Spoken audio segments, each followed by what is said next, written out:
right. Was that me made that croak noise? Jake? I think it was my chair. Oh, wow. It wasn't me for once. All righty. No, I don't Hello, think it good was. morning, everyone. Little behind. I actually just woke up about like a few minutes ago, like about maybe 5-10 minutes or whatever. So this new motherboard and all that stuff, man, it works pretty good. I just hit the button and it's like, boom, on the desktop. A lot better than waiting like 20 minutes. Daggone, it's gotten worse. I'm even more fuzzy. Stop. There. Maybe that works a little better. That's a little better. Alrighty. So today's going to be a short one. I didn't have a huge amount of time to like get a guest set up. I had the niece here and other stuff going on. So this one, I got actually right after the stream that day, I got a copy of Fiendish in. Ooh. So I thought, all right, I'll unbox that today and I'll show off some of the books I got from the con and everything and talk about that, things like that. And then about that time, it'll be time for Red to start his Firestorm. And everybody can just hop on his stream. Who we got in the chat here? We got, of course, Mr. Soul joining us as always. What's up? up? Good morning, Rose. We will just watch Sugar unbox stuff, including Irene's Fiendish, and have a good time together. Morning, Chris Sim in chat. I know. Nothing too fancy today. It's just gonna be another boring Chris stream, as Pale Rider said. He doesn't have to wait for Augusta. We'll still be late again. I was not late today. Yes. Emotional damage. I was not late. I was only like 1 minute at best late. Gosh. And that was just because I was like, well, it's only, I might as well just go ahead and wait for Sim to pop in. It'll only be a minute or two. Gosh, can't please any of you guys. You're trying to blame me? Yeah, you were a little late coming in, so. You sent me the link at 10:58. I was in at 11. Like, took me 2 minutes. You had 2 minutes.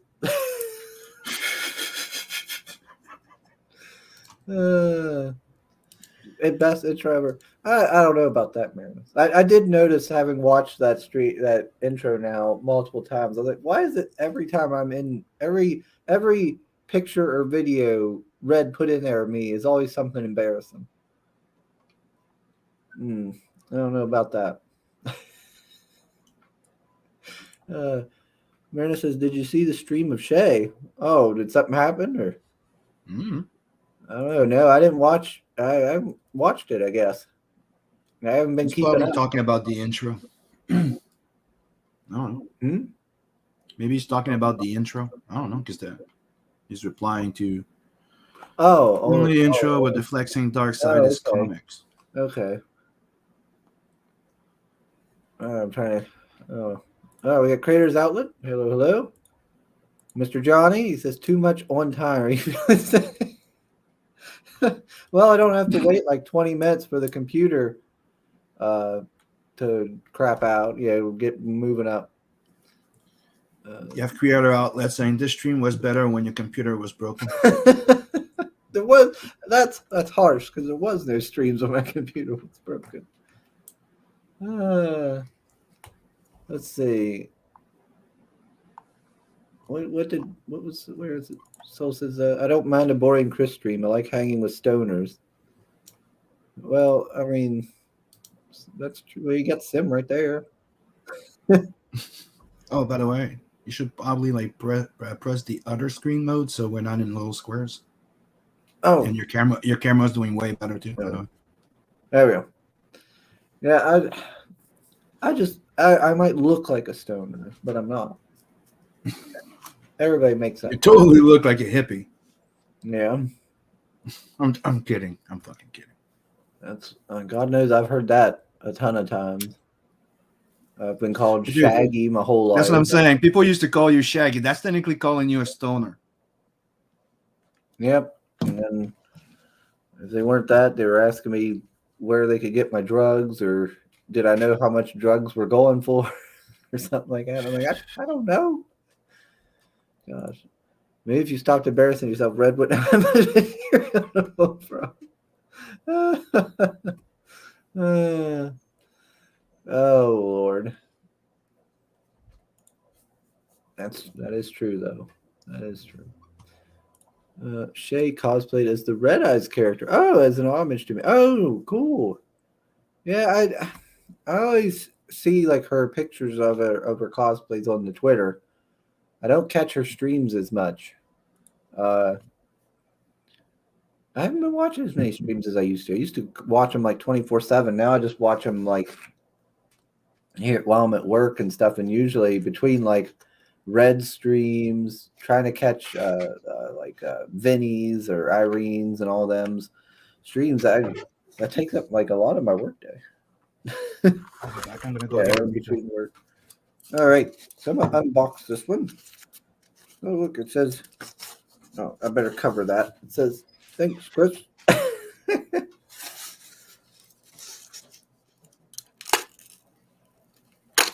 Nice little personal touch there. There we go. Let's see. There we go. I never like having to cut these fancy little strips. Oh shit! I just showed it. Can I edit that out?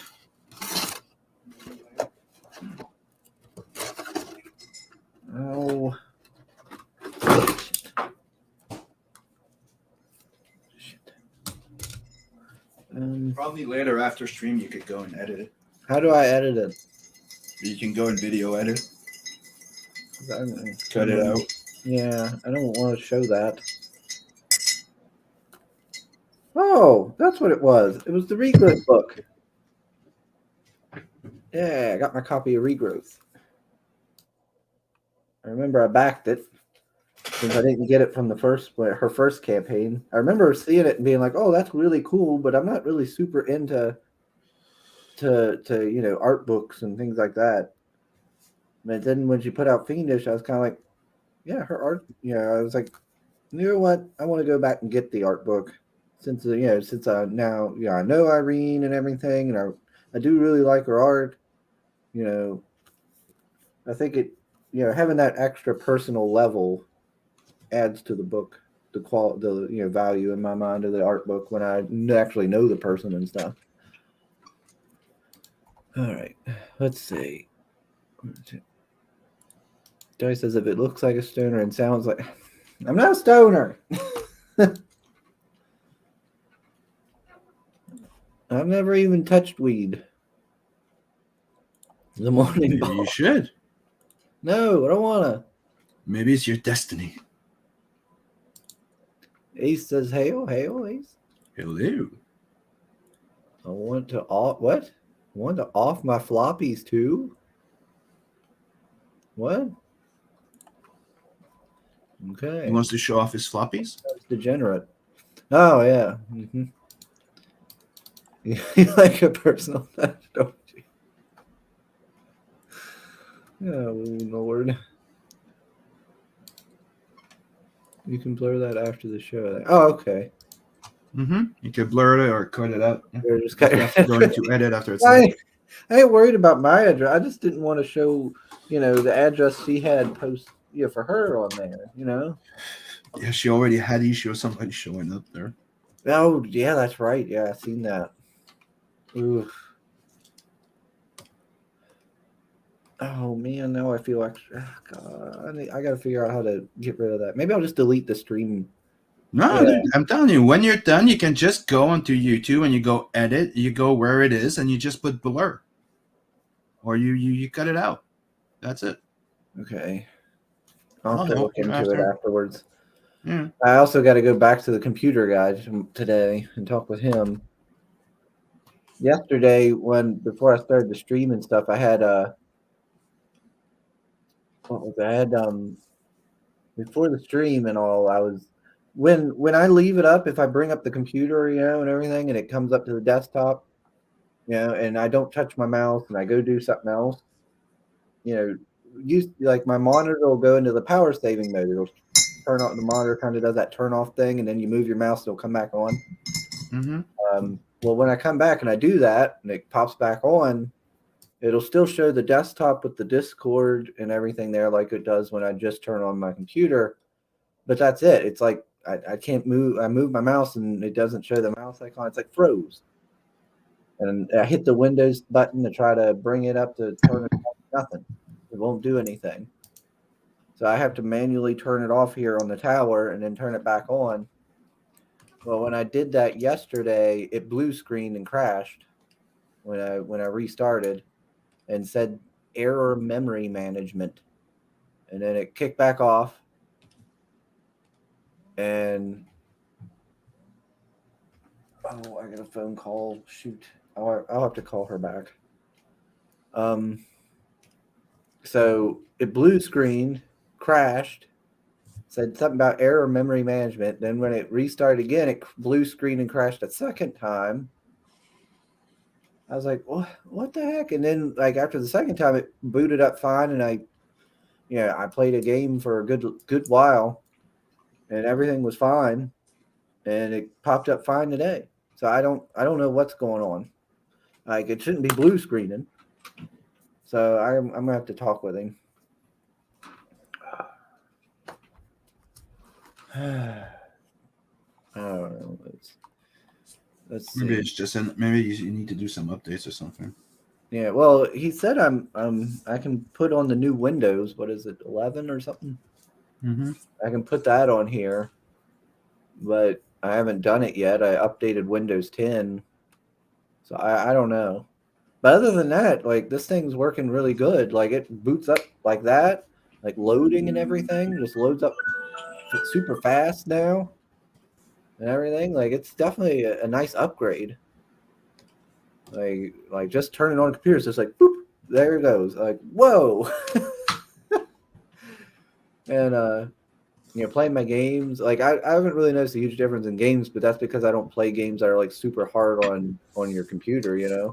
I play like indie games mostly and old games. Let's see. Oh, Pedro's here. He says, "Good to have the roast back." Morning, Sim and Sugar. What's up, Pedro? I have reached out to Pedro since I didn't get to have him on because of the broken computer issues. I'm trying to have him on in the future. Cool. Project looks awesome, dude. And he's a cool guy. Yeah, he is. I always like to watch like him and Ginge, their stream. Yep. I do enjoy watching their stream. You haven't touched weed? False advertisement, Sugar Chris. That's what I hear. There are surgeries to off your floppy.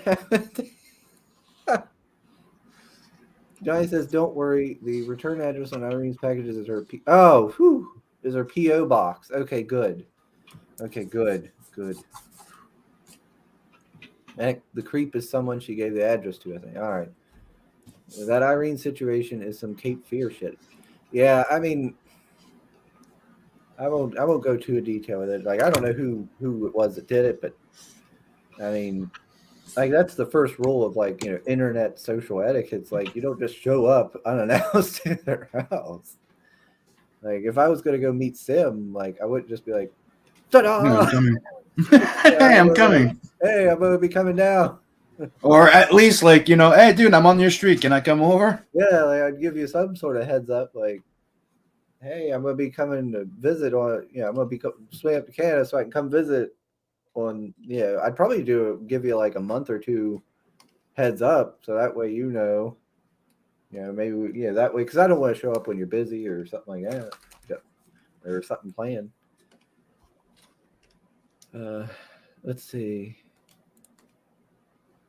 Oh, already what? That don't look so defeated. You can do it.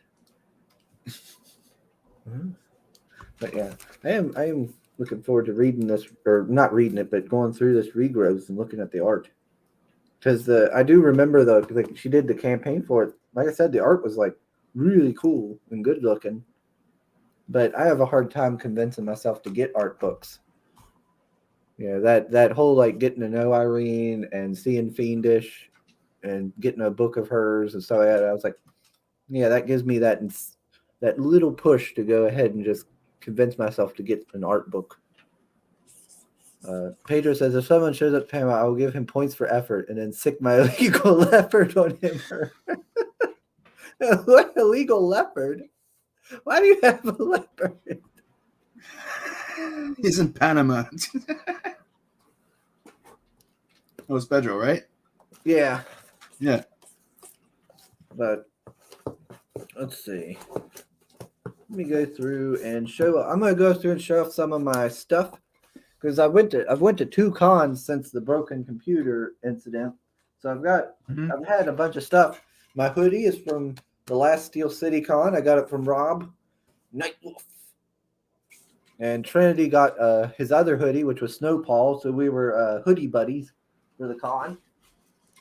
And I also got me some bagging boards. I finally got some. I got 100. That'll put a little dent in my collection. So now you can add some stiffness to those floppies. Got it. That's right. They're not just so floppy anymore. Dealing with stalkers is a overcompensating floppies. Got it. Johnny says, dealing with stalkers is a drag. I'm glad I'm out of the city again.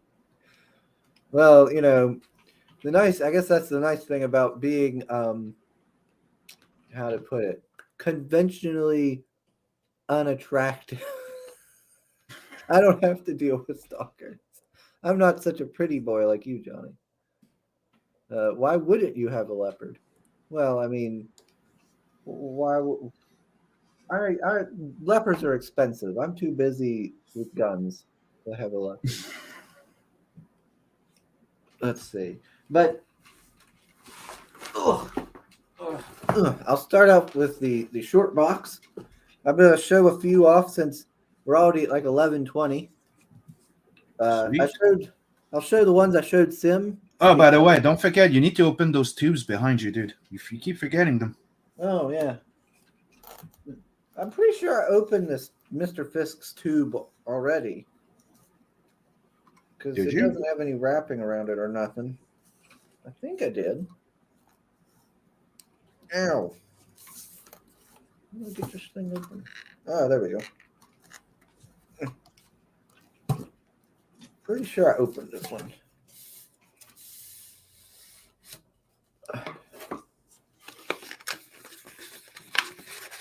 Yeah, it was the Infinitail Chronicles posters. Oh, let me. All right, come on. Stop rolling up. Show the audience. Yeah. And on the back side, it's got.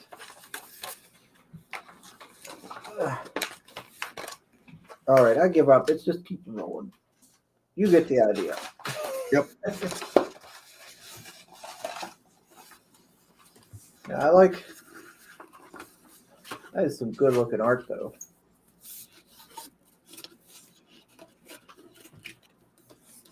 Mr. Fisk did a hell of a job with his Infinitails.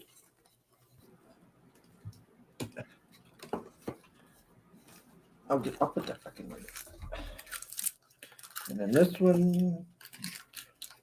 Oh dear, this one's gonna be a chore. Let's see. There's safety and ugliness. That's a fact. That's right. I live a boring life, but at least it's safe, I guess.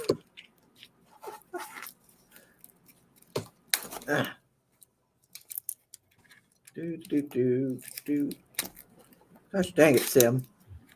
What did I do again? You're gonna make this difficult to open. My brother on Christmas. You don't want it to open while it's traveling. There we go. Yeah, put your fingers in there and pull. I don't want to damage whatever it is. Yeah, it's all in the bag. It should be. Well, that one wasn't. I guess it was opened. Because I didn't tape it that bad. Okay. Yeah, this. Oh, yeah. This piece wasn't open. Look at that. Mm-hmm. That's going on the wall.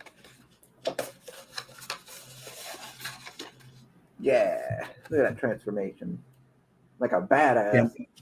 Came out awesome, right? On pure white. Like I did the. Yeah, it looks good. Yeah, I like that. I wanted the black to pop out. Yeah, look at me ripping my face off. Whoops. Yeah, that's gonna go on the wall. And then we got what's all this then? Oh, we've got whoa. Oh, look at that. Oh no, fuzzy again. There we go. There you go.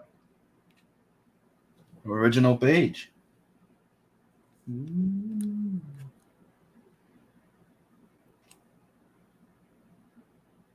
That's from the Prelude story. Yeah. It's a 2012, 2013 page. Another thing. Man, where am I gonna get? I'm gonna have to measure these things with like a ruler or something and go down to the Goodwill and see if I can find the right size frames for all this stuff. I need to write it all down. Look at that. Look at him. And that's the page that was not in the story. Let's say he's posing for like a model. Like, yeah, look at me. That was an extra page in the story where he breaks the fort wall. It's after the story, and he's talking to the people that just read the story. Oh, okay.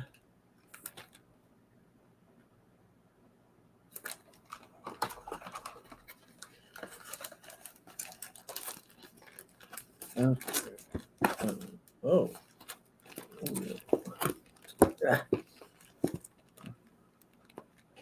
No, this one's not wanting the bed straighten out. Which one's this? Hold on, let me flip it around. Okay, that's why. Yeah, the Frazetta with a girl in it instead. Yeah, that was something I did a while back.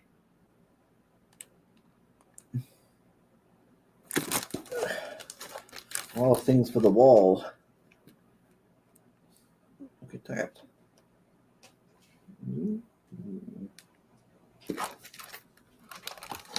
Yeah, these all need to go on the wall.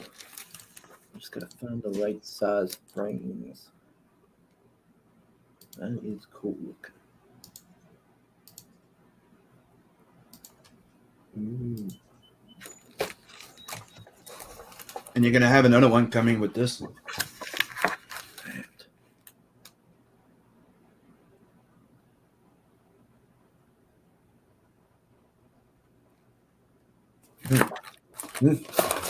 Oh, Yeah, another one coming with this one. Oh, okay. Vincent. What's everybody saying? So, wait. Oh. The stalker at Chris's house will get scared by the guns and while running back outside, trip over the knee, sniffs on the couch. KO. Maybe. Just might. Probably trip over some of the stuff she leaves all over my floor. They're gonna pain in my butt. She was just over here yesterday. She was here for like one night. I come back and there's a couple of sodas, and plates, some other stuff just all over my floor. And then she left stuff here. She was painting. She got my mom. She painted this little lizard up, this wooden lizard thing, up to make it look like one of her lizards to give to my mom as a Mother's Day gift. And so she has like all this painting stuff all over my floor now. Everything else, I gotta clean it all up. Let's see. If you are ugly, just don't go sailing or trekking in the woods. No one will come looking for you. Brutal. That's a tight package. Tight like a toiga. Yeah, I couldn't put the 2 other things in there, so I sent you that one right away, and the other one's coming. So the other one's going to be the drawing of Vincent and that other commission. You can get rid of most guys with a "I'm flattered but not interested." Girls aren't used to getting shot down, so it can get messy. Oh, the curse of being Johnny, having to shoot down all these women. And then that one time when I made blood out, Sugar turned into a wolf and got shot. He does, yeah. He doesn't get shot. Yeah, that's true. Yeah. Let's see. Nice. If you pay attention, he's not the one getting shot. He's the one getting blown to pieces. So I can't roast him over them.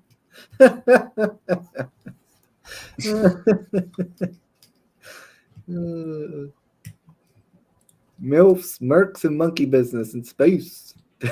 Yep. Too. Sim, put Wimpson away. I just.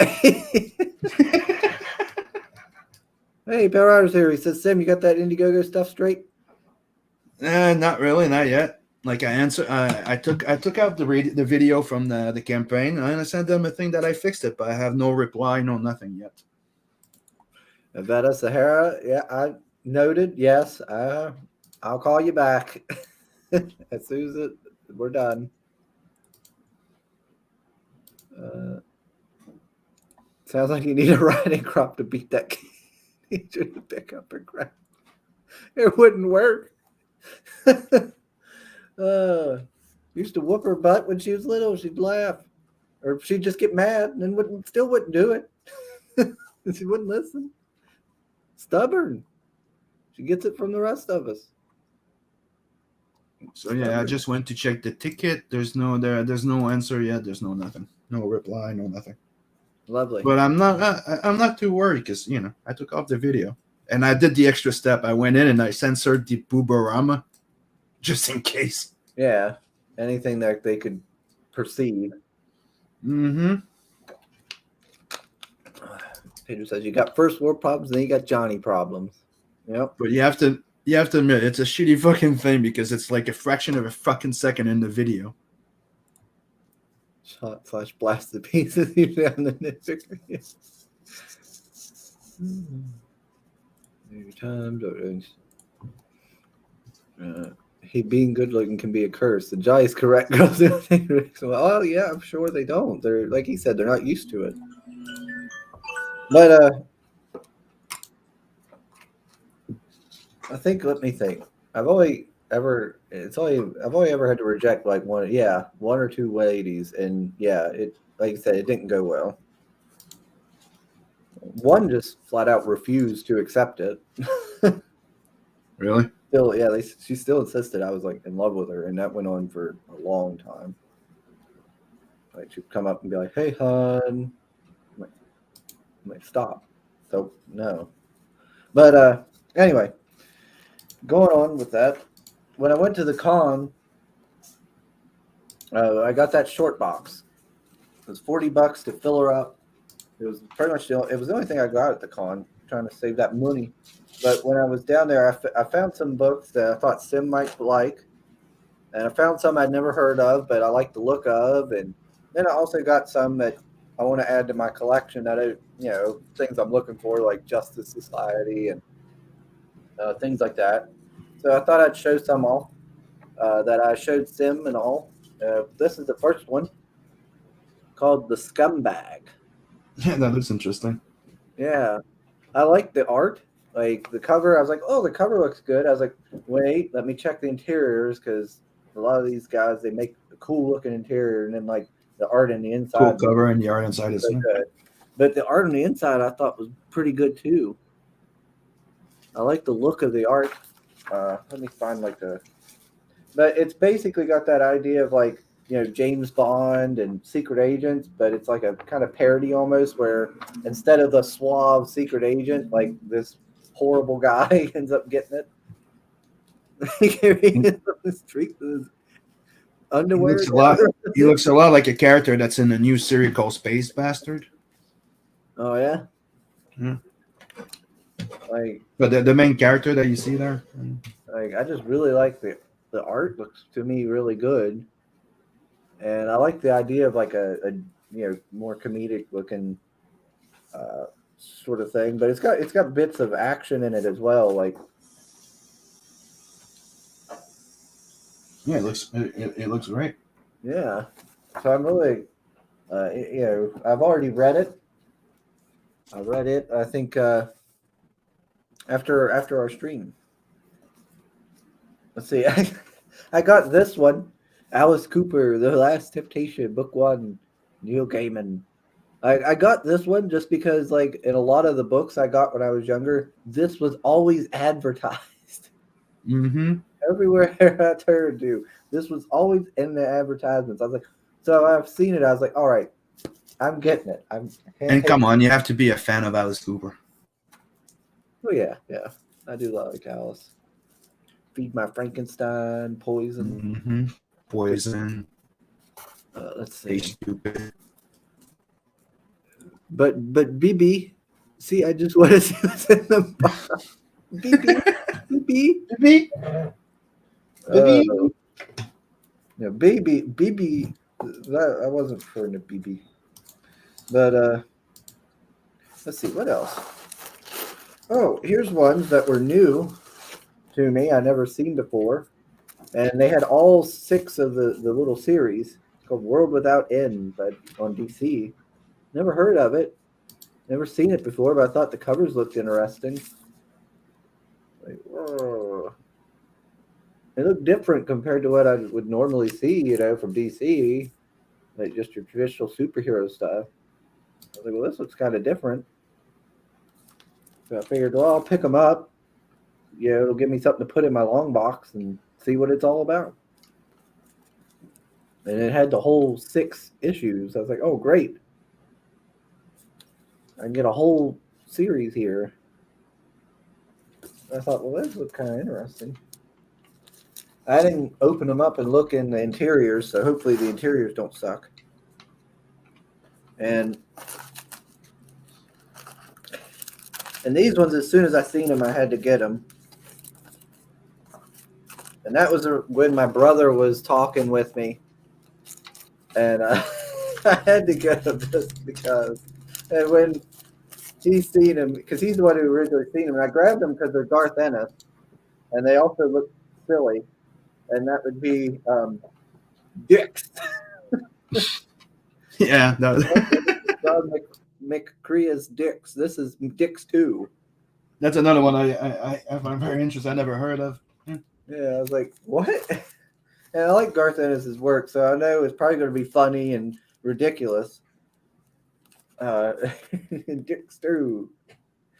Evita saying Poison is, by Alice Cooper is a classic and oldie but goodie. Yeah. Yep. One of the I have a fun story with that. Is I met him, and I had one of my friends that was going to every show he ever freaking did, and for years he stopped playing Poison in all the shows.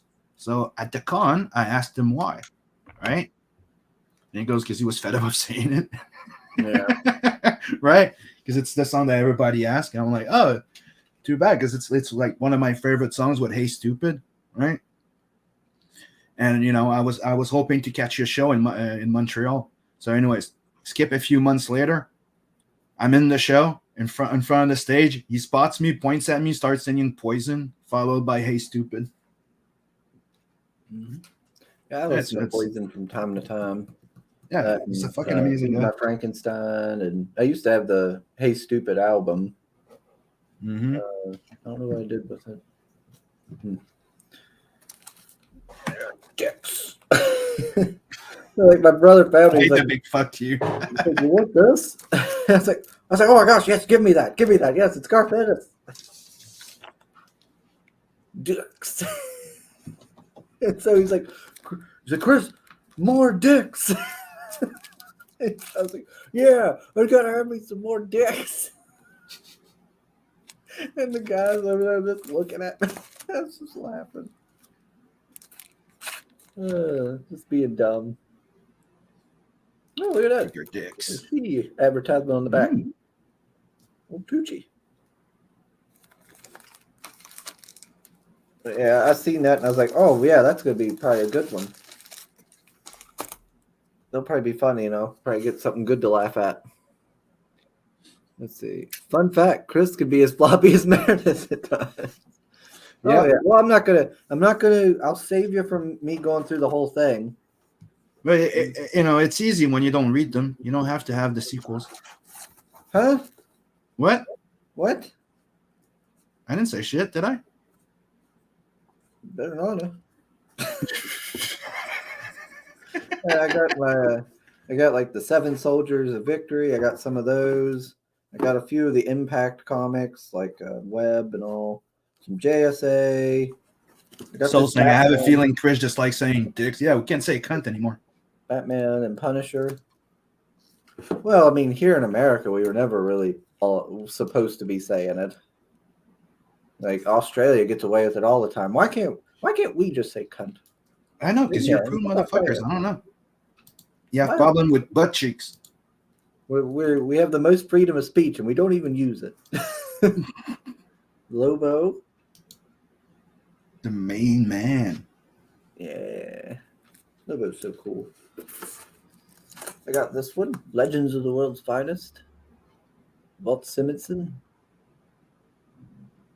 That cover. I always shit. I always liked that artist who did this cover. Barretto, yeah. Yeah, I always liked that artwork. Looks pretty good. Something about that style I like. So hello, let's say welcome to Fastamariga. Phasma. There you go. Phantasma. So let's just say hi to Fanta. Fanta. And Lola. What's up? It's a story. I popped over to Red's. Oh, Red is live? Oh, shit. I guess we should start to wrap it up then. Better not make it a habit, Red. I mean, I got some Image comics like The Darkness and I got like War of the Gods. I got a couple of those. I got this one. Oh, this pissed me off. I got Contest of Champions. I was like, oh, good. And I read it and I was like, man, this is actually pretty good. I like how they showcase like different heroes from all over the world at the beginning, and then they all get put together and they interact. I was like, because that was something I never really was super into about like Marvel and DC was they never really put a lot of into like people from other places. You know, everything always focuses on like a city in the U.S. or something. That's why I liked Global Guardians or something. But then I get to like the last couple pages, and it's Thor. I was like, you son of a... I was like, damn you! That's frustrating. But luckily, I only paid probably like 40 cents for every one of these comics. Each at best. If that, so I can't really complain. But yeah, I got some of the War of the Gods, like good looking stuff.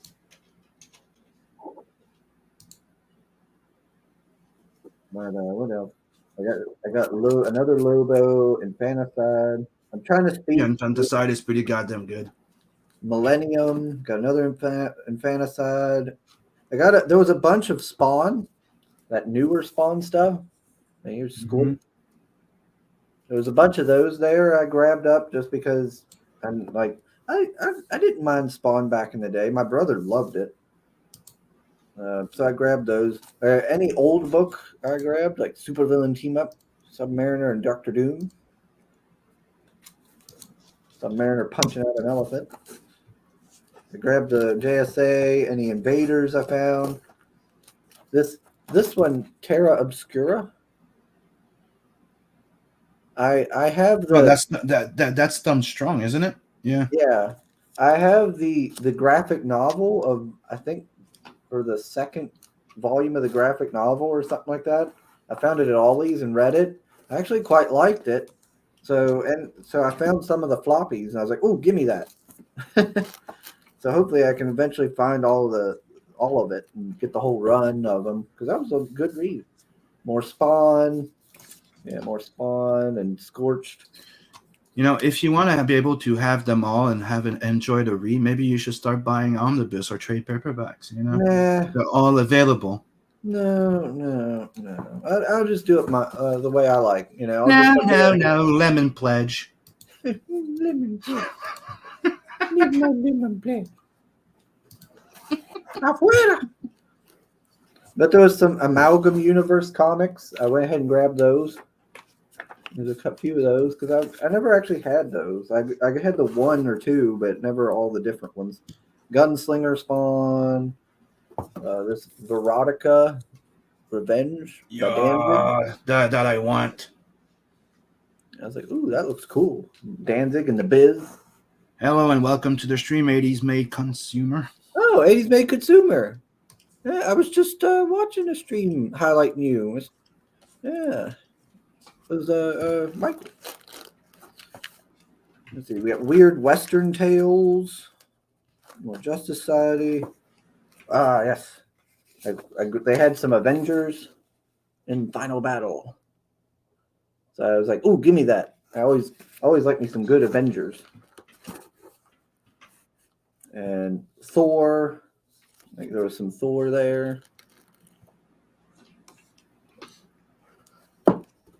And Thor 450th special supersized issue. Some more Tom Strong, more Seven Soldiers. This fancy Ghost Rider. Oh, I remember this. That's Nice. Oh, yeah. Dude, that's fucking awesome.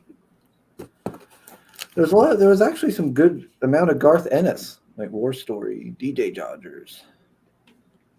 I was happy about Ghost Rider back then. Young All-Stars, Justice Society, bunch of Justice Society, Heroes and Legends. Of course, I've already got like 1 million copies of these as a kid, but I wanted another one. X-Men and Teen Titans. They had a couple Spider-Man books, but I just grabbed like one or two. Yeah, as a kid, I loved Spider-Man. As I got older, I kind of drifted out of him. A couple Magic the Gathering, some Doom Patrol. I grabbed up pretty much all the Doom Patrol I could. A Fantastic Four. Reed is an old man. Yes, Lola, the computer's fixed, so Chris is back to officially streaming every Monday and Friday. Oh, yeah. There's one I was happy to get. Which one? Avengers. The Avengers. The run with Perez on it.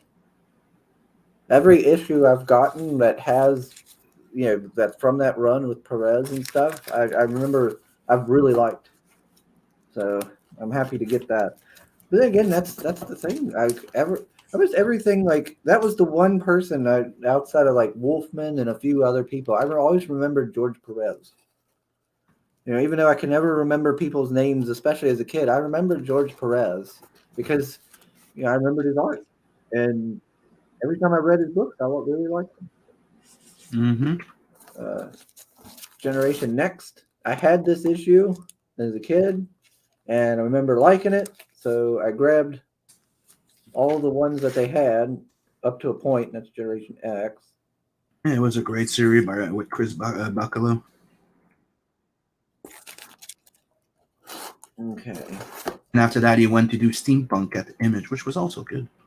More JSA. I got Elementals, which was like I guess I considered an indie book, I guess.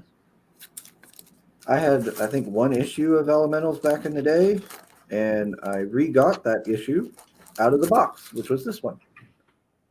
He's like some sort of vampire thing. But he apparently has a weakness to running water. And so the one elemental fucks him all up. Bill Ryder's like, he's back until his gym buddy comes calling. Oh, no. If nothing else, I'll put that on. I'll just skip. That'll be my, what do they call them? Regeneration days or whatever. You take a day off, Jim. Will be on Monday and Friday, if nothing else. I actually have to call the guy to get my membership renewed because I guess I was late. I was late because I went to use my key fob to get in and it wouldn't let me in. King Spawn. there was a bunch of these. Like there was Abe Sapien, that BPRD, Johnny PPRG is Lobster, pretty goddamn good. stuff like that. So I got a bunch of those. Shadow of the Bat, The Last Scott Arkham or something. I don't know. Just went ahead and grabbed it. Why not? More war stories with Ennis. Let's see. Tom Strong, Doom Patrol, JSA. I got a few of the Spectre. JLA Prime Evil. Got it because it was a thick one. I was like, more pages. What's everybody saying? I'm paying attention. And the Gym Buddy has already begun. Hex is here. What's up, Hex? Spawn is a cool concept that could use a reboot with a better writer. Yeah, I can see that. Yeah, I did say to Sim, I didn't really care for the whole like.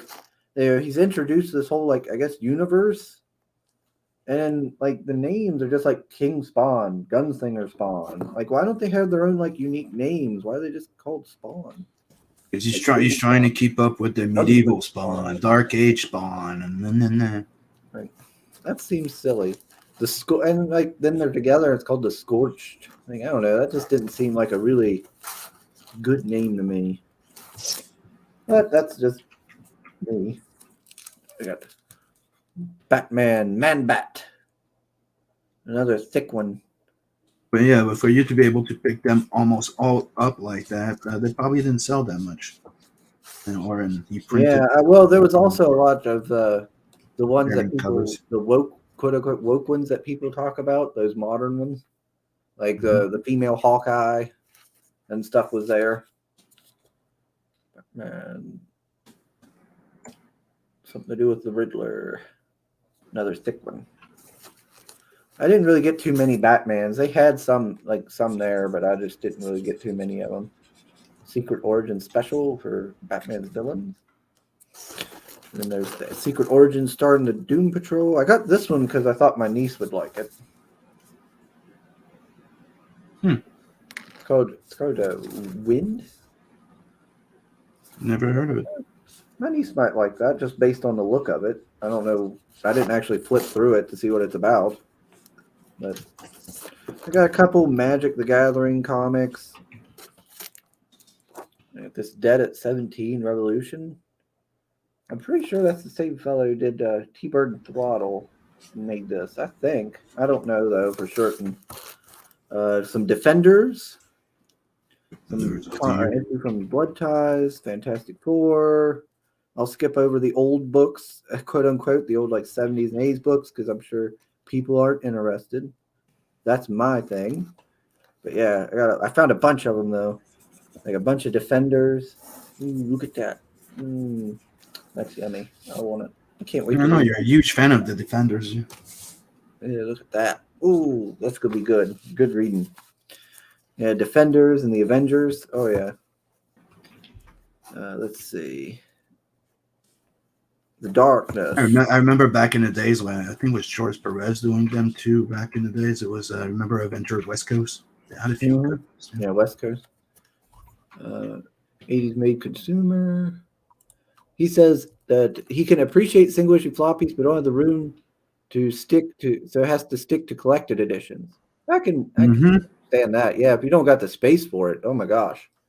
Yeah, luckily I've got plenty of space here. Like, if nothing else, I can take all my floppies, put it up in my storage room. All these long boxes and stuff. Let's see. Thanks. Always like to hear that I stream late, so not many catch the live. Never know who watches after. Oh yeah. I watched like 2 of your streams so far. Yeah, he has long ones though. Either they're competing with him, but yeah, like nothing wrong with some good 80s stuff. I like there's some good stuff that came out in the 80s. Let's see, he's back until it's done, but I ain't reading that again. Let's see. Yeah, I'll have to tell you that one story, Sam, after the stream or something. Let's see. The Gym Buddy story's already got. There's no story. Ace McSewer says he backed Nephilim Strata. Looking forward to it. Oh, awesome. Yeah. Hex is doing good stuff. The Spawn naming is to keep on brand. The Todd father's thinking about toy sales. No, that was my thought after I sat there and kept thinking about it. I was like, well, he wants to bring everything back to Spawn, so it's all branding. I just think that's meh. Like as a reader, I'm not. It doesn't do it for me. I guess the Pong Spawn, stepsister Spawn, or Dead Spawn would be funny. There you go, DP Spawn. Yeah. All right. So yeah, I got some older stuff. Marvel double feature. I got some All-Star Squadron. So I'm really happy. They had a bunch of like older stuff from like 80s, 70s. So I grabbed up all that I could find of that almost. But then like there was some other stuff I thought was theirs too, like Weird War Tales. I think that's pretty cool looking. And I like the old Weird War Tales from back then, so I was like, oh, I'll grab these up. So it didn't have the whole series. I think there's like, what did it say, 4 issues, and I got 3 of the 4. But, some stuff older. Justice League with Justice Society. Let's see. Red Tornado, Power of Shazam 1,000,000. I don't know anything about it. I just thought it looked cool. Doom Patrol, a copy of an issue of Astro City, another Jonah Hex, Two Gun Mojo, and then it gets into like the BPRD, Baltimore. I was actually, which was funny because before the con, I had just read a little bit about the Baltimore series of books. Mm-hmm. And I was like, hey, that actually sounds pretty cool. So, and then I came here and they had some. They had Lobster Johnson, BPRD. So I was like, why not give it a check? Give it a look, see. But I've gotten a ton of comics since then. Like I got that short box. There's another stack that my brother got me. There's a pile I got at Steel City Con because they were only 50 cents each. And they had some older comics. There was, Invaders and Defenders there, Squadron Supreme, the Marvel Team Up. But probably out of all that short box, the thing outside of maybe the Dick's books that excited me was Metal Man. I found a copy of Metal Man. I was like, yes, Metal Man. I'm very happy with that find. That makes me a happy little boy. But I got like Terminator, The Enemy Within, and RoboCop #1s, Prime Suspect, The American, The Heroes Reborn, The Return, all 4 parts of that, which I read those. Those are kind of neat. But click it when Chris starts telling his story. Shh. Then Soul's like, Bell Rider, is it something with dwarves? No, it's a link to let me listen in. What? There's no story to tell. No. No, I didn't say Lobster Schlong. I said Lobster Johnson. It's something from the Hellboy stuff, right? Isn't that right? The universe? He's like the Captain America or something. Yeah. So I won't go through any more books because I'm sure Red's still live. Gosh dang it! I don't want to go over any further. I was going to stop this when he went live, but I think all you guys could just watch both of us. But I was going to go and stop the stream when he went live so that way I could jump over and watch him. I need to eat these. But anyway, I'm going to stop it there with the showing off of the books. I could show off more another day because I don't want to, I want to, move everybody, I guess, over to red.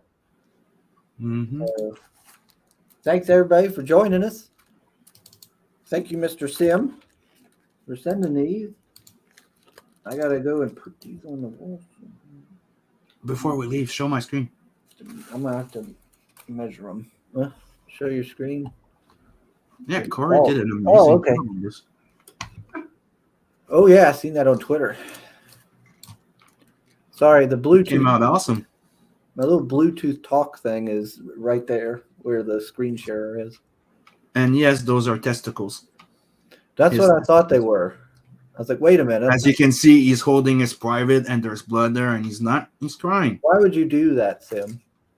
Why would you do that to the man? The poor guy. She's the demon abortion, so she's giving the male version of an abortion. That's how I was seeing it. You're cruel, Sim. Cruel. Yeah, the more you look at it, the more disturbing this woman gets. Right? Definitely not somebody you want to mess with. There's so much going wrong with this picture. I can't keep up with code. There's no code words for dog. God. Yeah, Rennie, it's the demon abortion. What's up, Rennie?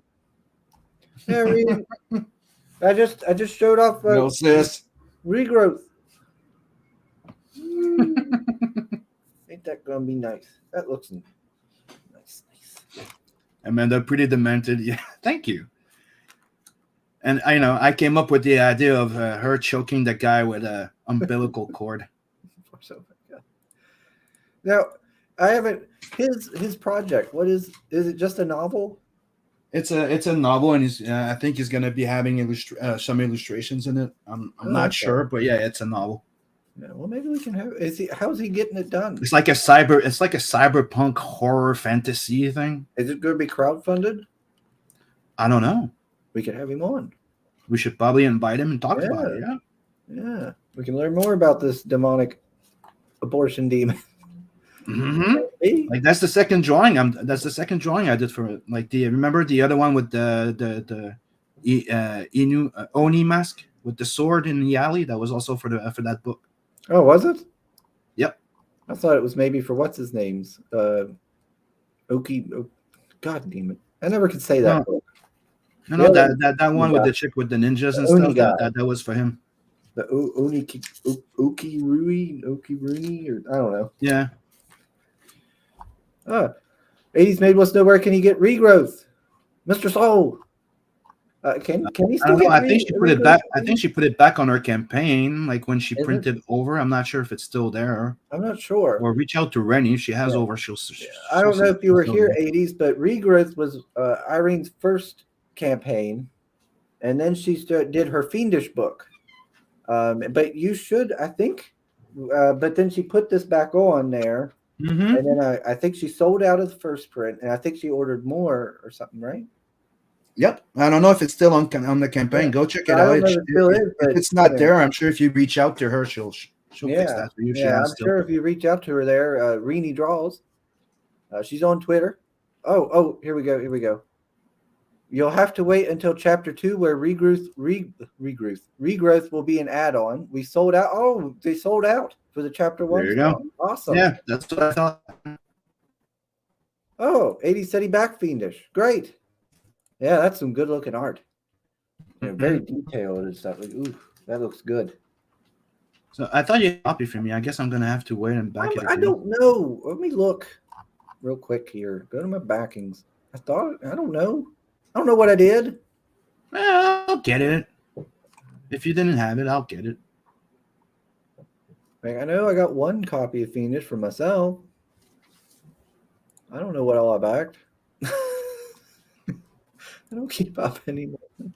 Yeah, I'll go back it again. There's Fiendish plasma tier. Mm-hmm.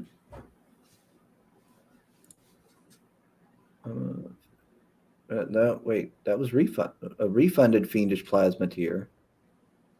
Huh? Why was it? See, look, I don't even know what I did. I'm like, wait, I refunded something? Oh, man. It's all good. If you don't have it, I'll just back him. I'll just back it. It's probably still open. If it's not, I'll back it on the second chapter. Gosh dang it! I don't know. I was sure you were getting a copy. Yeah, a copy was on this order at your place. She keeps bringing it back. Regrowth will never die. Well, I mean, it fits the title, I guess. And it keeps regrowing. Yeah, it just keeps regrowing. Yeah.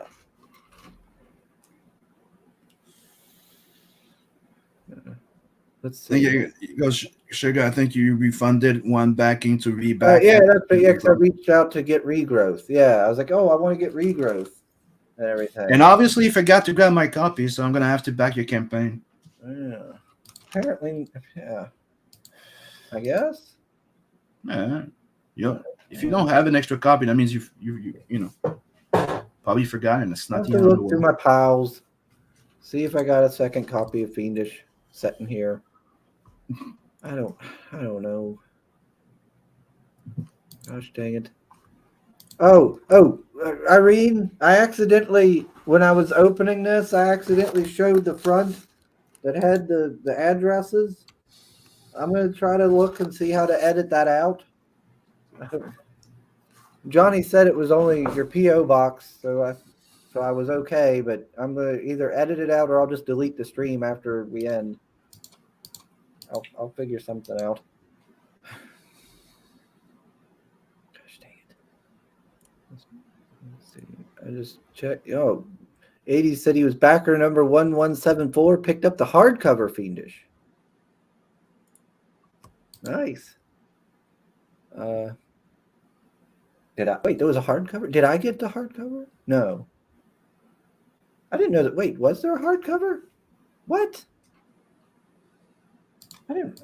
Gosh dang it. I want a fancy hardcover. I'm going to have to look at it now. I'm going to have to check the campaign, see what I got to figure out what I backed. What? Oh, she don't have a hardcover. Okay, good. I was like, wait a minute. Let's see. Amanda B says you need to offer regrowth number 2 sometime, Rini. I haven't opened number 1, debating whether I should. Ooh, yeah. Keep it nice and fancy. Get another one later. Because I think I got a first printing. So mine's probably gonna be big money down the road. I should probably keep it fancy. For when Irene blows up and Fiendish turns into like some, big anime. Mm-hmm. Or something like Vinland Saga or something. Let's see. She says it's fine as P.O. Box. The P.O. Box is public. Okay, good. 80s Mate says private the stream and edit after it's done processing. You can blur the image. Okay. All right. Yeah, you can blur it out or just edit it out. Yeah. Okay. All right. Good. All right. No. Randy's like, huh? I don't have a hardcover. Wait. That hard copy. Oh, Irene's here. Hi.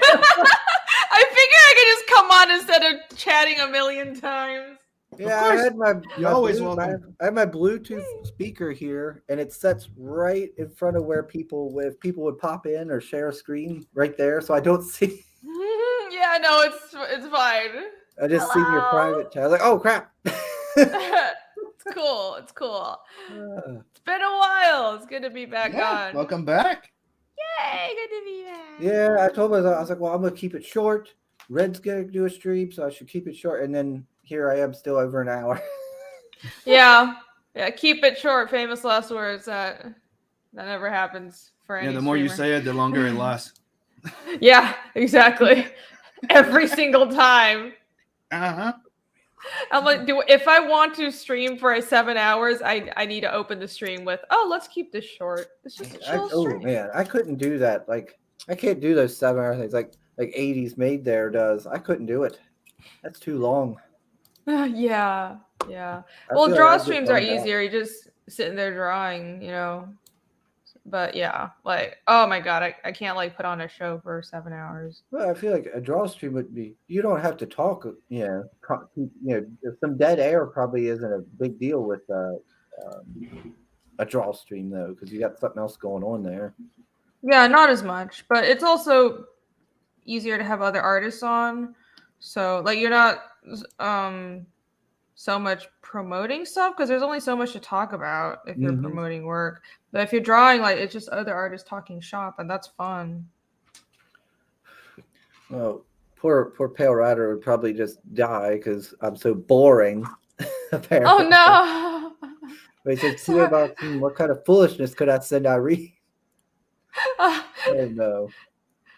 Well, I've had a few strange things sent. I've had a crossbow, a sword, and a Furby pillow. Yeah, I've seen your pistol crossbow. Yeah, so that's been great. I appreciate it. You don't have to send me anything though. Yeah, Dad, he used to have one at the old house, and we would use it for. It was either shooting moles or groundhogs. He shot with it.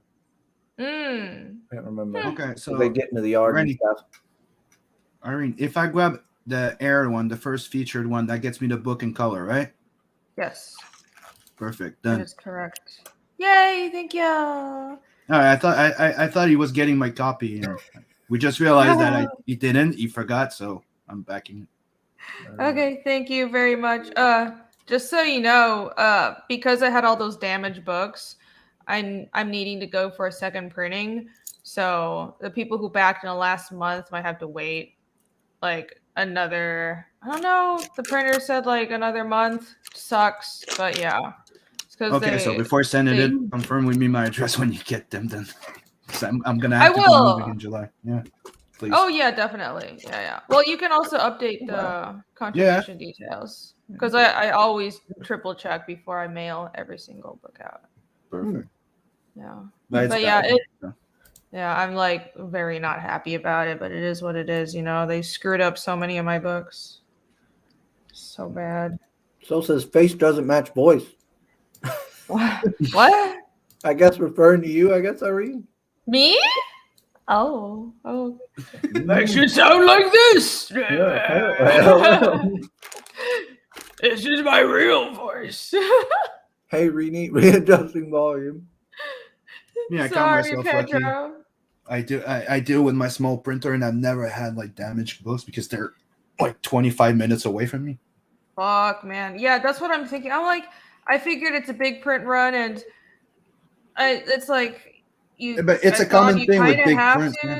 Yeah, go to like because with offset, with the bigger printer, you have to find somebody with the offset printing machines.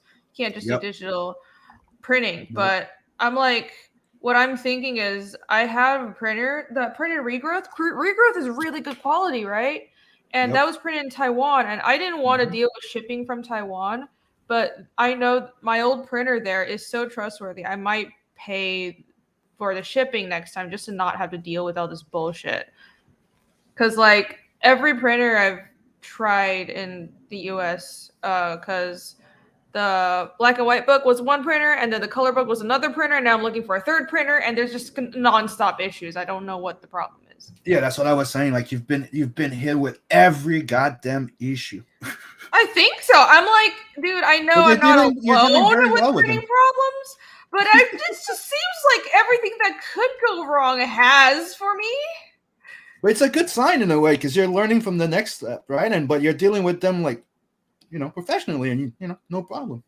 Yeah. You got to keep it professional. I never thought that a printer would cause so much, be such a hassle. I never thought so too. It should be a pretty easy, I know. Get out thing. There was there's the paper shortage. There's a whole bunch of things that played in the factor too. But it was freaking stupid that they waited so goddamn long to tell her about it. Yeah, there's a paper issue, but then there's also communication issues where they couldn't do something, but they didn't tell me until they took my money.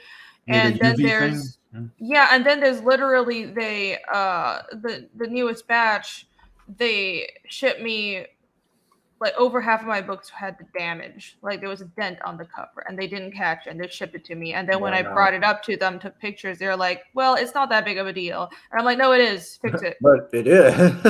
Yeah. So I'm just totally appalled at this entire experience. Just don't understand. Yeah. it's weird because damage. right, yeah, it's fine. Let's just make it work. I'm like, no, it's not gonna work. Fucking fix it. People paid money for this. Like, I know.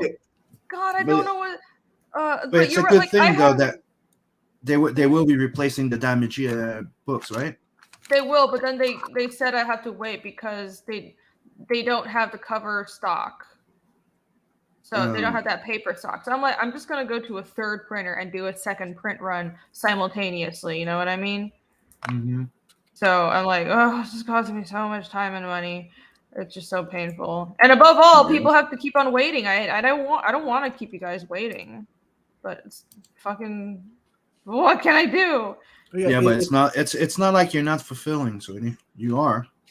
I'm shipping out. I'm almost done with shipping out all the good books I have. So it's just a matter of waiting for the undamaged books to come in. It's frustrating because what they're doing, bringing stuff in all lightly damaged or having to wait for them to do that. Well, that affects your reputation as a creator. Yep. I know. But that's the thing. She's being transparent about it. A damaged book, She's being transparent about it, and she deals with it openly. So yeah, I mean, that's the only way you can damage control this is be transparent and let people know what's going on. That sucks. That's the least I can do. That's why you don't mess around. As soon as you have an issue, you bring it up. Yeah, gotta let people know. But yeah, man. We'll get this. We'll get through this. I'll get these books through hell or high water. It's gonna fucking happen. Let's see what's everybody saying. It's too long. Something Chris has never told his gym buddy. It's a friend from work. We go to the gym. That's it. It's to keep ourselves on the ball so we don't skip days and stuff. So they're trying to start a lore with your gym buddy? Yes, he's trying to start something new. He's spreading more lies. You might make him lose his gym buddy. Nice. I am noticing some difference though. I'm starting to get my core back. I'm noticing I actually have a little bit of a muscle on my arms now. They're not so noodly. And it's always nice to get in shape. Yeah, I'm trying to get healthy. So I've been going. I've been trying to go every day. Nice. I spend at least. I do a mile on this machine, and it has incline and resistance on it and stuff. So I've been upping those a little bit more every other day, and it works the glutes and something, whatever the thigh muscles there are, and I've been doing that, and then I do a little bit of everything right now. But when me and the gym buddy go together, we have a regimen, leg day and stuff like that we follow. Yeah. And I've noticed a lot of small differences. I have butt muscles now. I'm like, ooh. Hey, butt muscles. I'm like, hey. But yeah, it's nice to see results. Man, I need to exercise more too. But that's always nice. But the thing is, what you'll get in shape, mildly in shape, and then it's really easy to just sort of be complacent and stop working out, and then you're flabby again. So I think a buddy helps with that. It's someone else's. You're kind of competing, kind of keeping each other going. Yeah, and then of course it gives me somebody to talk to while I'm there too. Yeah. Oh yeah. That would be so. But also keeps you motivated of boring. Not going. I want to go home or just leave or not. Or I just want to stay at home. No, it keeps you motivated. Okay. Yeah, I have learned that talking is not really a thing at the gym. People don't go there to talk. They just exercise and leave. Oh, but I hate that. It's so awkward. I'm I need my brain to be doing something. Well, I hate just walking on the treadmill. The only time the gym has a variable is if I have my tablet with me and I'm just watching a show the whole time. But I don't. How do people just walk on a treadmill in complete silence? Yeah. I don't have anything to watch or do. So this whole vacation, I've been going by myself and stuff, and the last time there was a bunch of people there, I was like, oh God. And I'm just sitting there like just doing what's up, and I'm like, nobody's talking. I'm like, oh, well, this is awkward. And then like I'd look over, and then like somebody'd look over, and there'd be that awkward eye meet. I'm like, oh God. This is awful. I think that day I was going to keep going. I was like, you know what? I don't want to overdo it. And this is already. I'm at my social limit here. I'm leaving. I know. Like any conversation at a gym is just fucking awkward. Yeah, I was like, oh, man.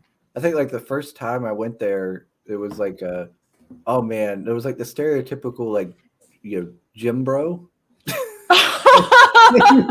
Do you have a lip, bro? And he was like bitching. He's like bitching about something at the gym there. I was like, oh man. Oh, that's great. Let's see. Yeah, I'm so terribly bored when I go to gym, but like running outside is also a pain in the ass because there's always like someone hitting on me driving by. So I'm like, my favorite exercise is swimming, but then pools are still kind of closed right now. So nothing. Swimming is one of the best exercises. Yeah, I love swimming, but there's nowhere to go. Like in Taiwan, there were pools everywhere, but not here. The public pools are fucking disgusting here. They're really nice in Taiwan, but I'm like, I'm not gonna go to a public pool in the U.S. So I'm like, oh, you can get like gym pools, but I think most of them are closed.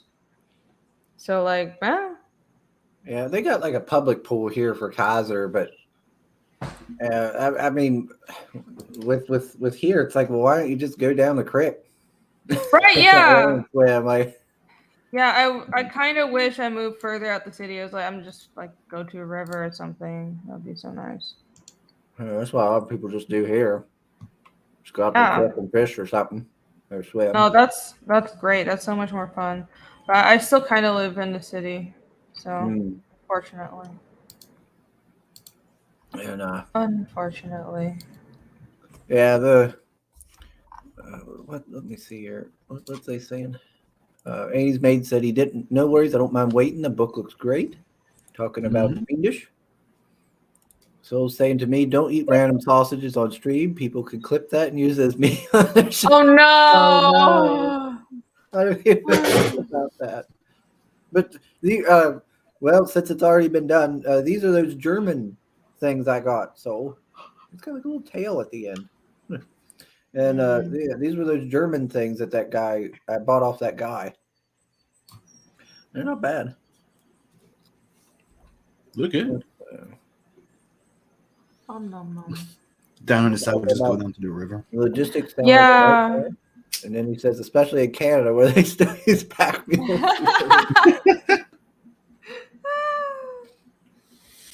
Yeah, everybody thinks we're still living like the lumberjack years. Did you say your gym buddy stays on your balls? What? Gosh, dang it. You know what I meant, Pale Rider. Volume Pale Rider. No. There's none of that.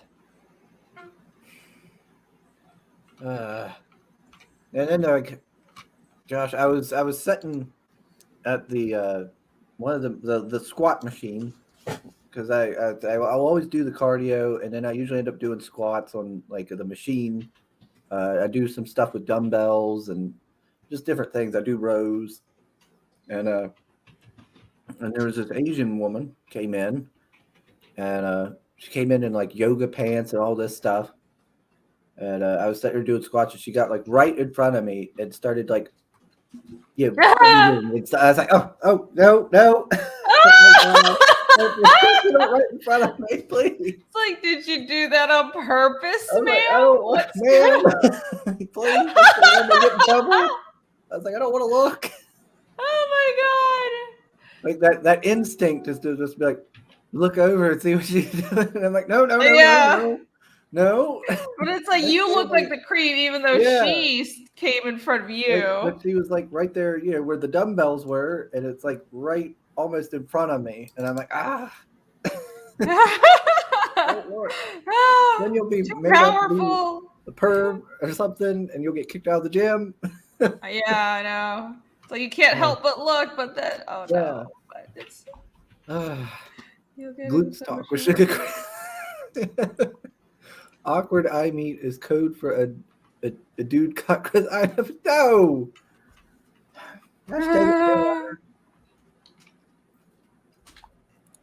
Down south, we just go down the river. Yeah. No. Yeah. Maybe there's a creek here in West Virginia. I don't know. Yeah, I'm still too close to. I mean, I can drive out a bit. It wouldn't be that far, but I wish I should have moved further out of the city. I should have. It'll happen. Yeah, I was worried when I came in and moved into Kaiser instead of being out in the boonies. I was like, man, I'm not gonna get to see nature like I used to, because it used to be like we had like the whole hill, like we lived, back there. You just go walk into the woods, Oh, that's so nice. Yeah, that's where we live. We're out in the backwoods, So like I used to go walk up into the woods, go over, and there's like a big deep like lake, kind of thing there, and you could just sit there and look at the lake and do different stuff. And we've had bears come in and stuff like that. But so when I moved here, I was like, oh man, I'm not gonna be able to go like I always do when I wanted to collect my thoughts or whatever. I just go out in the woods. No, I couldn't do that now. But I should have known it's still Kaiser. We're still West Virginians. Yeah. Also, I don't think you have like big cities there. It's not like we're like running around with like big cities here, and Kaiser definitely isn't that.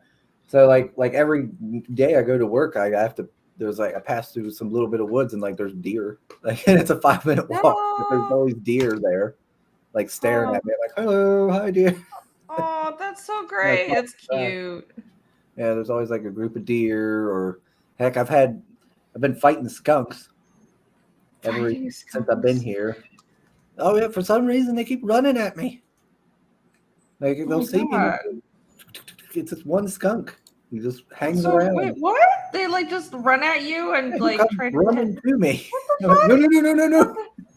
Chris is the skunk whisperer. Apparently. And all right, or do with that as you will. The skunk whisperer. I got a damn groundhog right now, currently underneath my house. That's kind of cute, but annoying. Probably. He's fat as hell. Oh, that's so cute, though. I think there's a family of them, and because I've seen him, I'll come home from like either the gym or work in the mornings. I'll come from gym because I'll come home this way, and I'll be walking along, and I'll see movement, and I'm like, and he'll be at the neighbors, and he'll be bolting. I'm like, oh, so I'll jog over, and I'll see him just go this fat, pudgy ass, like because he, he's so fat, like when he moves, it's like flab going everywhere. Oh my god! Oh, so cute. Oh yeah, and he's scrambling to get underneath. I'm not gonna kill you. He's struggling. Chill. Oh, I can't get underneath. I'm just laughing at him. I'm like, you little shit. And he gets underneath and goes. That's so adorable. Oh. Yeah, I don't have that much wildlife here. I'm out of Atlanta, but it's still like a small city outside Atlanta. It's like there is no real wilderness for like a whole hour and a half drive. Like 2 hours outside of Atlanta is just all still smaller cities and suburbs. But it's better. It's still not like just buildings and shitty traffic and I hate the city so much now. I used to think it was like the shit to be in the cities, but now it just, I don't know if I'm older or if cities have changed or both, but it's just expensive and gross. It's nice being a little out of it, That's like when I was younger. That's how everybody was here was like when they were. I can't wait to get out of this, dead town, this deadbeat town, and move and go to the city, And so the one girl, well, when I was 20, my ex-fiance back then, that's how she was. Yeah, she wanted to leave, go to the city. You know, and I was like, well, yeah, I can kind of, I kind of get it. You know, go and go out and there's a lot of stuff to do and everything, but I was never like super invested in it. And now, especially now, I'm like, God, I would not want to be in the city. I love it Yeah. being out here. Nice and Yeah. quiet. I don't have to worry about anybody bothering me, nothing. Like I get to see nature and animals, and I don't want to deal with all that city nonsense. Yeah. I don't know. I'm just getting older or something, but I'm perfectly happy with not being in the city. Yeah. I should have moved way out in the boonies. Could have saved even more money, but it is what it is. That too, yeah. Cost of living here is nothing compared to like the city. Oh yeah, yeah. Atlanta's relatively affordable for now, but it's still like fucking $2,000 for like a 2-bedroom apartment downtown. Wow. Let's That's crazy. not do that. Yeah, Like I it's think not worth it. like I got my duplex, and then beside me is another duplex. Of course I own mine, and I let mom stay, and I don't charge her nothing. But the neighbors, they've got. I think mom told me when she was talking to them, they're paying like $600 or $700 a month for their rent. For like 600 or 700. inside of the duplex. Oh yeah, that's what I paid in Savannah, which is like a small, really small city. And I remember thinking to myself, like, wow, that's a lot of money. Oh my god. Holy shit. Yeah, I rented a friend's room, so it wasn't even like those corporate apartments, because in corporate apartments you pay like $1,000 or $2,000. But one room in my friend's house, I was paying like 8,000, 9,000. I mean 8,900, not thousand. Okay. 100. I pay way less for my house payment. Yeah. No, I think it evens out because I bought a house, so with all the fees, because rent kept on going up, and I was like, my former landlord, he's like, I have to raise the rent because property prices are going up, and so it was almost $1,000 for just a room. Wow. So I'm like, so that's when I decided, like, I've saved up enough money, I'm just gonna buy a house, and I'm paying about the same every month You now might as as well, if I because was you're just renting. throwing away money if you're just renting. Exactly. Yeah. If you're getting a house, at least it's going towards something. Yeah, exactly. I was like, I'd rather own something. So ideally, I want to move further out of the city, but I'm like, well, let me invest in this house and I'll sell it and use that money to buy a better place. Yeah. Yeah, because and Yeah. then this way you don't have to listen to a landlord and their rules or anything. Oh yeah, yeah. Oh, it's so nice. It's so nice. I mean, a house is like also there's just a lot of other fees, things to fix, but at the end of the day, it's so nice to have, especially like doing what I do. I just need the space to have a big studio. I need to store my books. It's totally worth it. I'm glad I got my house because it's really helped improve my mental health. Yeah. It's nice to just have that control over your life, right? Mm-hmm. It's like you have a place in the world and like you're doing something with yourself. This is like an achievement. Yeah. You own a house. I agree. And I was gonna say something now. I forgot. What's everybody saying here? Seen that? Fuck them cities. Fuck them cities. Nope. Sims, Soul saying to Sim, I have fond memories of watching Grizzly Adams as a kid. # True Canada. Johnny says, I don't want to look, said the liar. Well, I didn't. I didn't want to make things weird or be viewed as a creeper. Trying to be a gentleman. But like that instinct is to look. Yeah. I mean, there's this movement going on, and I'm like, it's like when women wear like a shirt that has like a logo on the chest or something like that. Yeah. Like if I was wearing, a woman was wearing this, I'd instinctively look at this to read it and stuff like that, and they'd be like, "Oh, you're staring at my chest."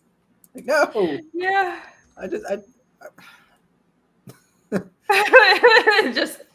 can't. Nothing you can do. Can't do anything right. Like there was a girl that used to work the front end, and she wore one of those like a pair of pants that it said like booty or juicy on the butt. Oh yeah. And so I said something about it, and she's like, "Oh, you've been staring at my ass." I'm like, "No." But you wore a pair of pants with giant letters on your ass. It draws the And then attention. you're mad at people for reading the letters. I'm like, "Damn it!" Like, I can't win. Oh Lord. Paris says chicks doing squats is when you start making fart sounds when she goes down. Oh my god. Oh, That would be a little drama probably. Did Chris just say a bear came to see him? Lola, I kind of need. No. I'm glad she isn't. She must not be here, and I'm glad to see that. Oh Lord, I'd never hear the end of it. I've been fighting scums is something I wasn't prepared to hear. Well, yeah. I mean, they keep charging me for some reason. It's that one. He's like a younger skunk. Like, because there's like a few of them, and one likes to go up there around the college. Because back in the day when I was doing like walks on my lunch, I ran into it a couple times. And this one was like a younger one, I guess, like a family, and he kept roaming around my house, yeah, or in between the house and work. And because the one time I was like, is that a cat? And when I was going to work, I was like, I can't tell. I was like, I'm just gonna go here, go around. And then one time I was walking, and luckily I was like, yeah, I'm gonna go a little bit of the long way instead of going underneath the bridge. And I'm glad I did, because the bridge has like the big pillars. And if I'd have went normally in between the two pillars, he was right at the corner. Oh, jeez. That would have been so bad. Aww. Like, luckily, I caught a little glimpse of him, and I went around. I was like, Yeah. I'll take that risk. Yeah. But then other times, like he'll see me and he'll just start quickly walking towards me. I'm like, why are so you coming weird. towards me? So weird. It's like Chris is like Snow White or something. All the animals are. The one time I had to gravitate to you. I went out of my side, spotted him, hurried up, went back into my mom's side. Oh my god! He started going up towards me. I was like, nope, we're just gonna wait here a bit before I go to work. In my mind, your house is just like Snow White's cabin. All the animals are crawling all over it. Like West Virginia is just a magical alternate universe. Well, I mean, we do have a lot of animals. So we'll say that it's not a cabin, but we do have a lot of animals. The old one wasn't a cabin, but it was more like what you're imagining. Yeah. We had plenty of land, plenty of woods out back and everything to go to. Animals showed up constantly.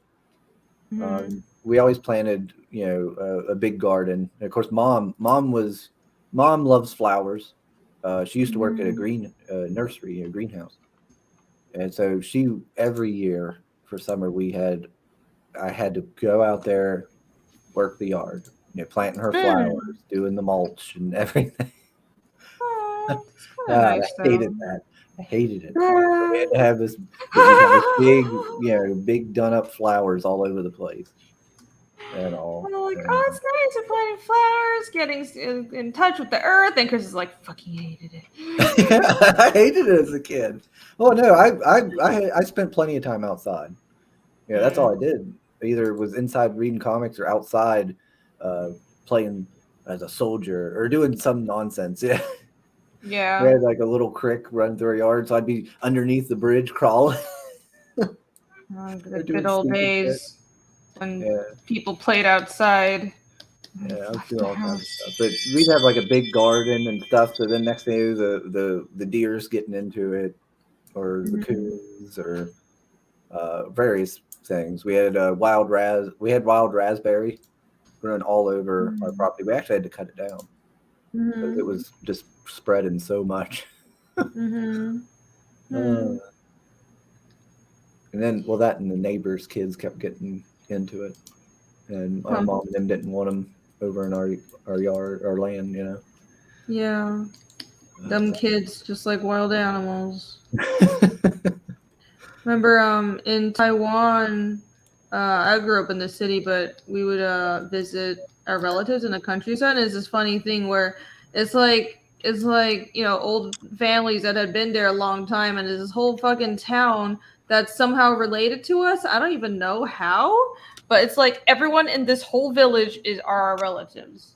Oh It's wow. amazing, and they're all farmers, right? So it just it's just little town, and then on the outskirts are a bunch of fields, and it's all owned by relatives. So we just go house to house. It's during Chinese New Year's, and just like giving and getting gifts. And I'm like, I don't know any of these relations, but apparently my grandma knows everybody, so I'm just gonna sit here politely. And That makes sense when like your family for like as far back as like history goes is like all lived on that land, you know. well, not as far back as history goes, but like because Taiwan was settled probably like 400 or 500 years ago. Not that long, like 500 years. Yeah, 400 years ago. Anyways, but yeah, but we know around what time we had ancestors who emigrated from China. So it's like the family grave. There's a grave site for every family, and like a big plot of land. And on the plot of land, there's a tombstone that's marked. This is the first ancestor from China. So that's like pretty, kind of. that's pretty. Yeah, that's pretty cool to be able to have that kind of like connection to like your family history and stuff like that. Yeah, I think some people have more of a connection. I just vaguely know.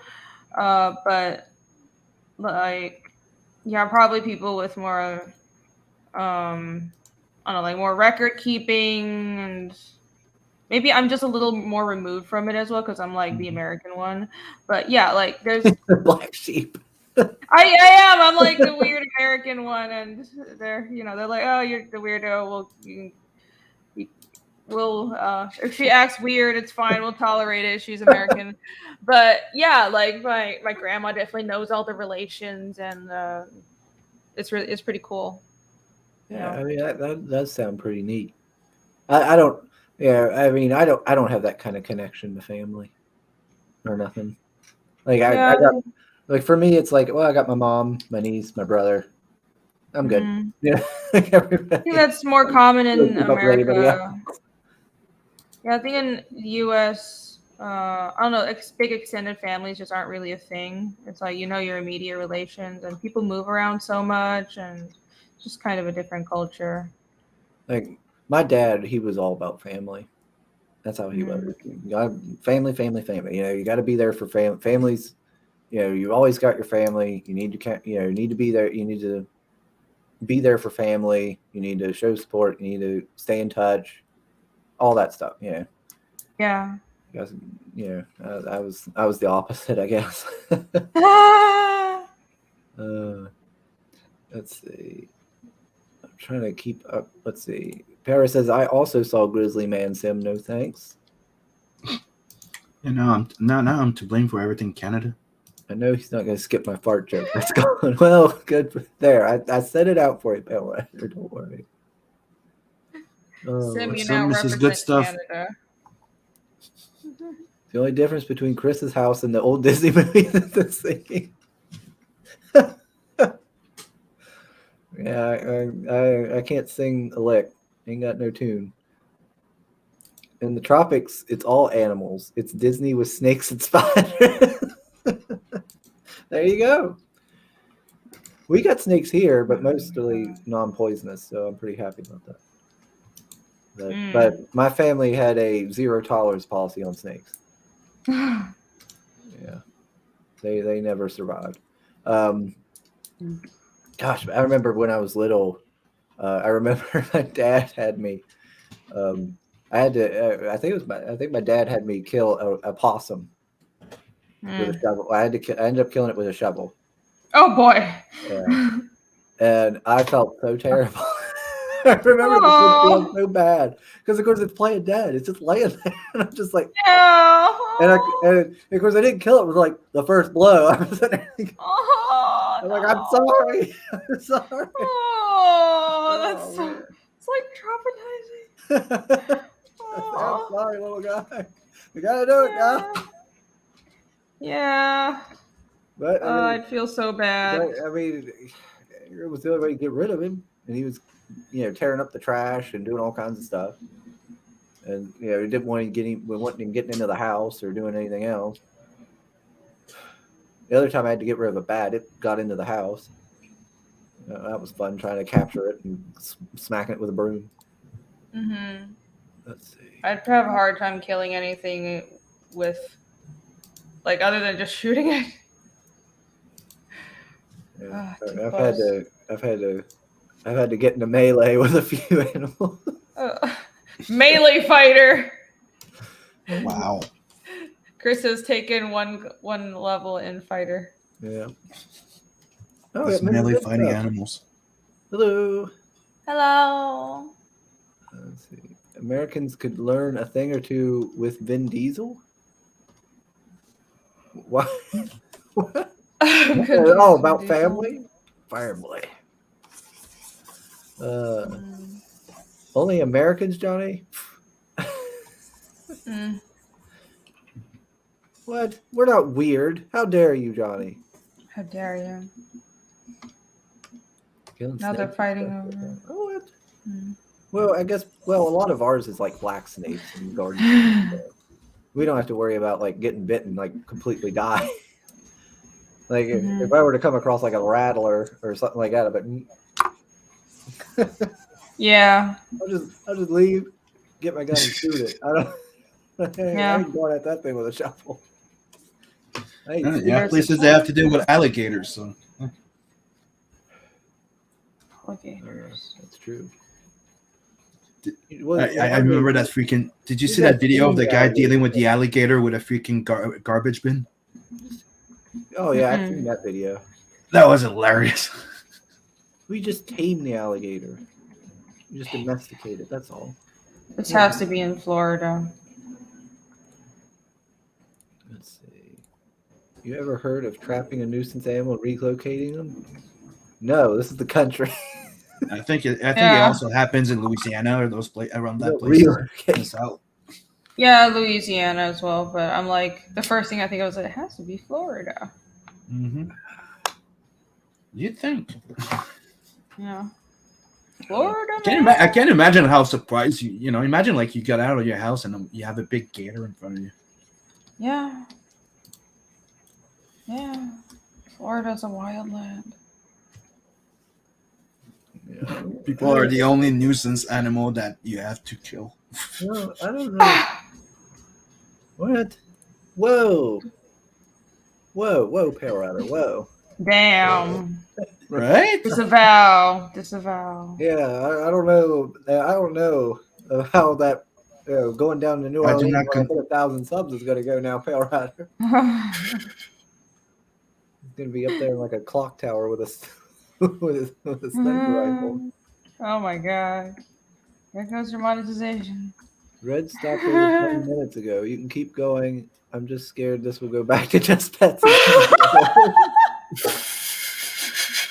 No, I won't go on for an hour about my pets. Do you have any? No, I don't have none. Not anymore. They all passed on. Oh boy. And I just moved out Trinity's lizards yesterday from Mom's side because she was taking them back with her. So Mom just had the cats and her turtle now. What type of lizard? Huh? What type of lizard? I don't know. There was like 3 of them. She's got like 3 or 4 of them. Some fancy lizards. I don't know. Yeah, I miss my water dragon. I don't know. They're all just lizards to me. If I relocate a snake, it'll make babies around the property. Exactly. Things gotta die. Right. They'll just come back and be more of a problem. Drive it like 5 miles away or something. Got a ring notification about a gator in someone's yard yesterday. Where do you live? Pale Rider lives in New Orleans. Oh, that makes sense. So, look at Soul's last comment. That's him. No rooster talk. Don't even think about it. That's worse than dwarves. Yeah, nobody wants to hear the rooster talk. Oh, no rooster. I miss him. He was fun. That rooster was so much fun, though. Pain in the ass. Yeah, pretty much. God, I've had so many animals. It's like a fucking zoo. Had rabbits. I won't get into it, but I was raised partly in a farm, Rennie. That's why. That's where the rooster joke comes in. Grandfather was a farmer. Mm-hmm. I see. I will not ask further. My grandfather was a farmer, and he worked at the B&O Railroad.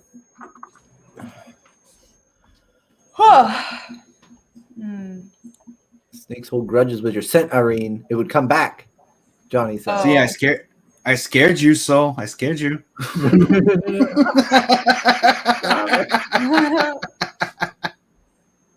Oh no.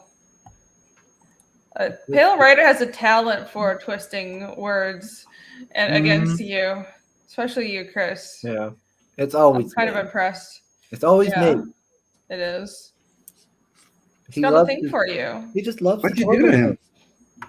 That's why he's here. That's the only reason why he's here. He said it himself. I'm boring. He just loves. I think he's disappointed the fact that you're not at 1,000 sub yet, and he didn't get to meet you over there in a red dress. Because he has the fucking Barbie Jeep all ready to go. He sent the picture. It's all ready and pimped up. His fantasies can't wait. Oh no! I'm not at 1,000 subs. Darn! I can't go running around in a red dress in Orleans. Sounds so heartbroken. So I was like, Sam, I'm not the youngest anymore. Don't scare me like that. Yeah, I'm not worried about reaching 1,000 subs. If I get there, I get there. I just enjoy talking with people and helping people. That gives me a sense of fulfillment, and I get to talk with folks. And then I improve my social skills. Yes, it's all a win. Yeah, like I go up, I talk to people like no problem now in real life, and like when I had that interview for the promotion, I aced it, no problem. I was really nervous, great. But no issue. I could never have done that before. I'd have been like, like before, I barely talked to people. I was like, I just don't want to deal with people. I don't like it. This show was a Chris therapy at the same time. Yeah, and plus it gave me something to do after Dad passed. Keep my mind off things. And anyways, we used to do that at almost like every Monday and Friday morning, anyways, without streaming. Yeah. I'm missing. Chris is my IP. No, I'm not. You don't own me. And you're not making the Red Dress Diaries. Let's see, I told Lola the furry thing was bad. Yeah. I was like, I'm sorry, Irene. I have not given you enough attention. No, it's fine. It's fine, really. No, please keep your attention on Chris. Yeah, it sounds like Irene wants a little bit of love too. No, I really do. It's fine. I have enough love. Thank you very much. I'm gonna come on. I haven't talked to Chris in so long, and then I come on, and then I invite this. God damn it! Good job, Irene. No, Pill Rider will be making drawings of me in a red dress or some shit. Yeah, I'll get there one day. I'm not worried about Marinus. I'll get there one day. You will. And Sugar Chris, Red Valkyrie passed you long ago. Maybe you should start dressing up for streams too. No, that's all right. You need to grow some boobs, Chris. That's what you need. I just need to get some knockers. That'll boobs work. help.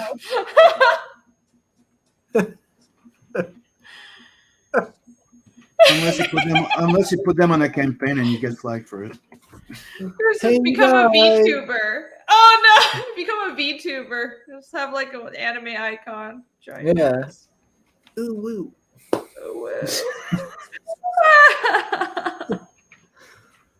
Oh god. Boy. I don't understand the draw of VTubers. I've watched some of the clips.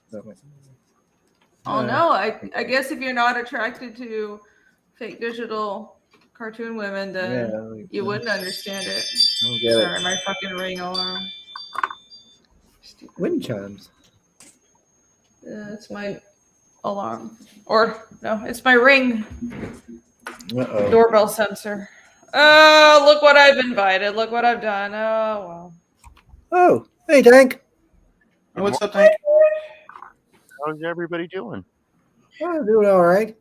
Good to hear. This was popping in. Let's see. No red dress for you, Irene. It's a nun outfit with red headphones and glasses. Wow. And they have to be, cat's ears red headphones. Wow, that's very detailed. Very quickly I came up with know. there, Pale Rider. It's like very specific. And also, hold on. White glasses. Yeah, what? That's- Red I've headphones. never- What? That's What a kind of red very headphones? specific fantasy. So you want a nerdy nun? That's your fantasy? Apparently. Hmm. Did you get Sister Mercy there, Pale Rider? It's a nun book. Yeah. You probably did. Hmm. Let's see. Johnny Cage just bitched and you just ooh us.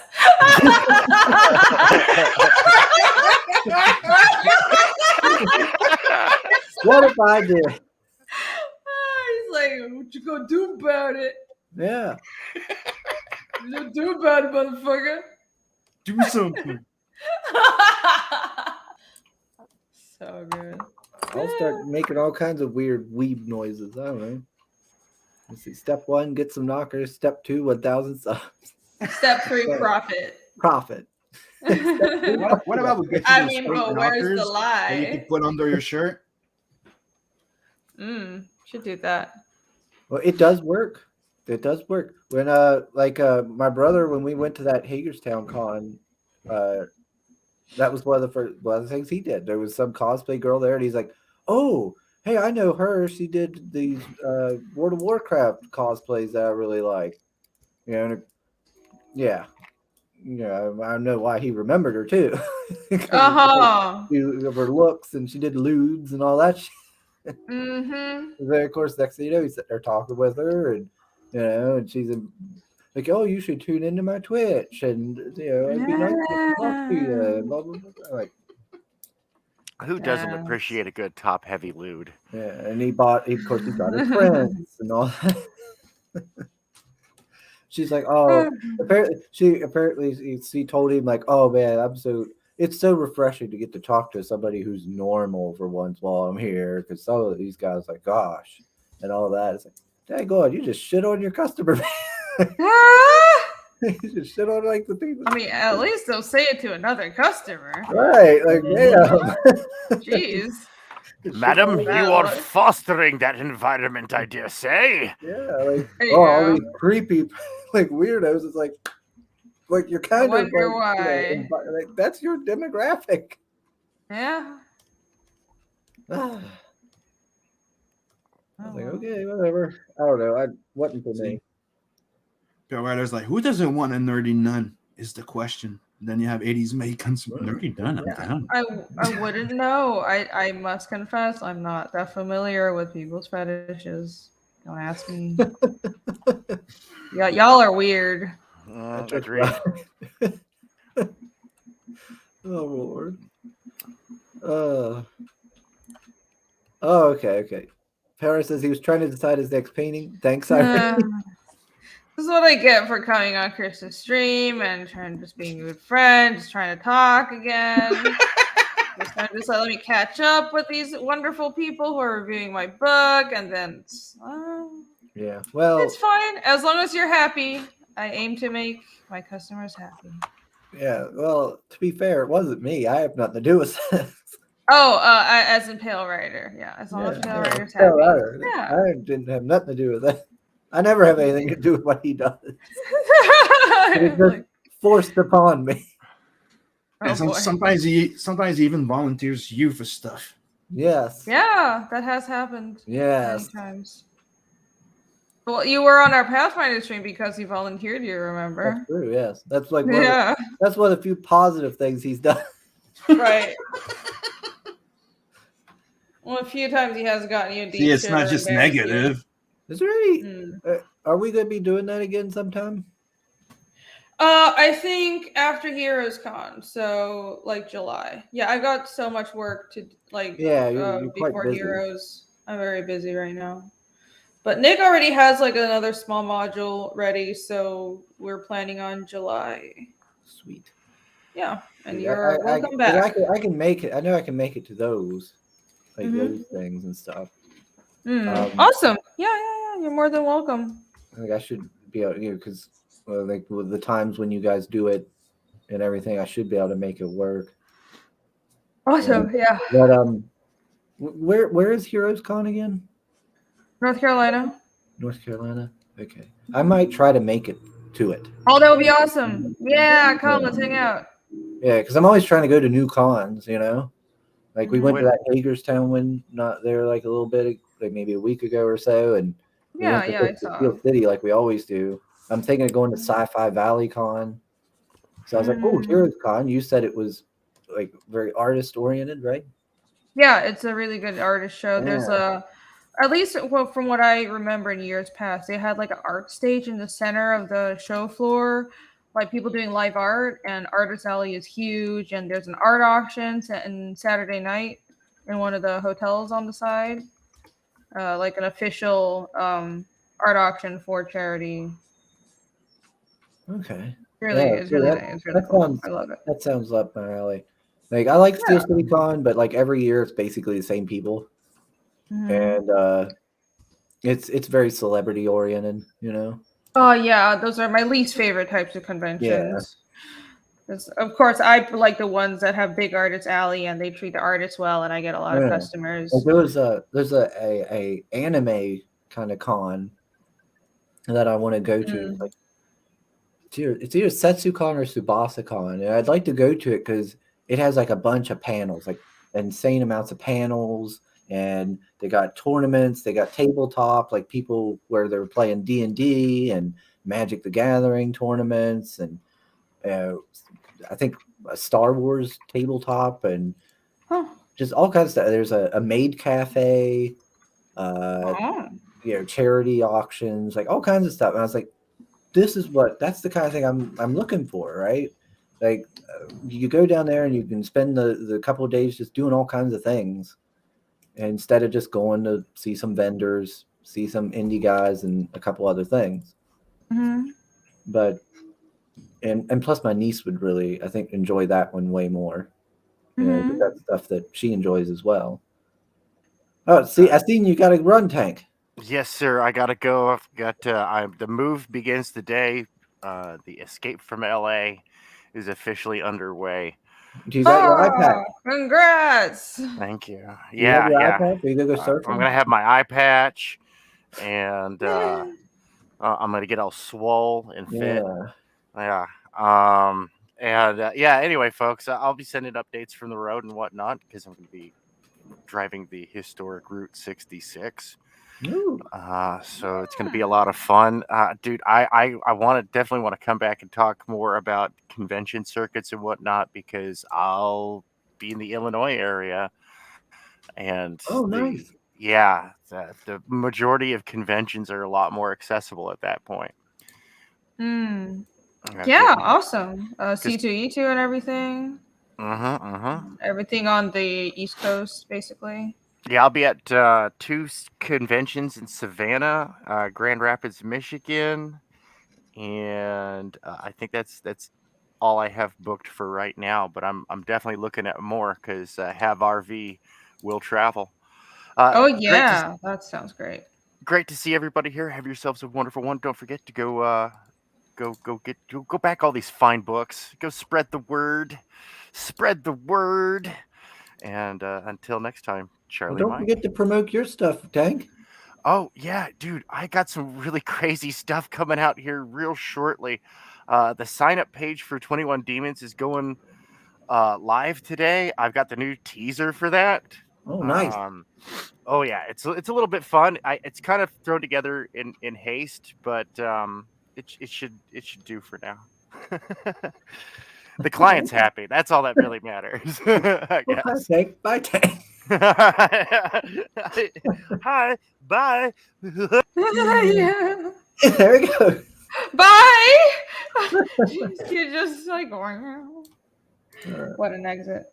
Then Chris killed it. Oh gosh, dang it! I did not kill Mr. Sporling. Oh. Lies, and don't you dare bring that up again. Didn't he heroically You get muted. sacrifice? Get He's kicked. probably gonna try and bring him back. Damn. And that's not just an excuse to mute Donnie. He goes, "You did." Oh, we got Tree Goblin. Hey, Tree Goblin. Hi. Oh, I'm so tired. Oh. Oh, is this early? This is early for you, ain't it? No, it's 1 p.m. In the same time zone. No, I was Oh, up well, like yeah, it's 1 p.m. books. Okay, never mind. I was thinking like early morning. I don't know. I was thinking like 10 a.m. or something, like when I get up to start these streams. I'm in Georgia. No, I was just up late. That's all.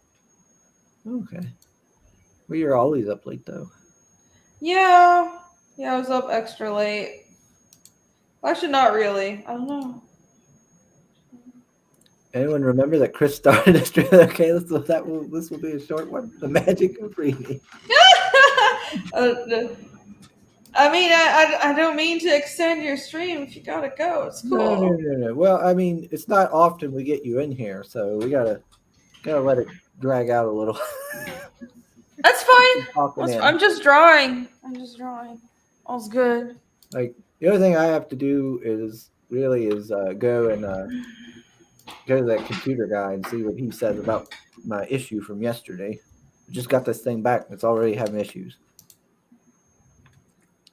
Oh boy. Yeah, I don't know what's going on. That's fucked. Yeah. He's like, all right, I stress tested everything's going good. And now, like, if I turn it on and then I don't touch anything, my monitor will go into screensaver, not screensaver, but, power saving mode. So I'll move the mouse, it'll pop back up. It'll show the screen like it was before, but it won't show the mouse. It's like frozen. Like it won't show the mouse or nothing. I hit the Windows button, nothing happens. So I have to manually turn it off, turn it back on. And then yesterday when I did that, it blue screened and recrashed and it said like memory management or something. Then it did it again and said something else. And then it caught back on and worked. Oh my God. Yeah, computer stuff is hard. I was having some weird problems with my computer and it looks like I fixed it myself, but it was a pain in the fucking ass. It was literally 2 days of like looking at the root code for Windows, and this is why I kind of like having PCs, because you can just go into the programs yourself and just if you can get admin permissions. But it was like layers of security because I had to like activate.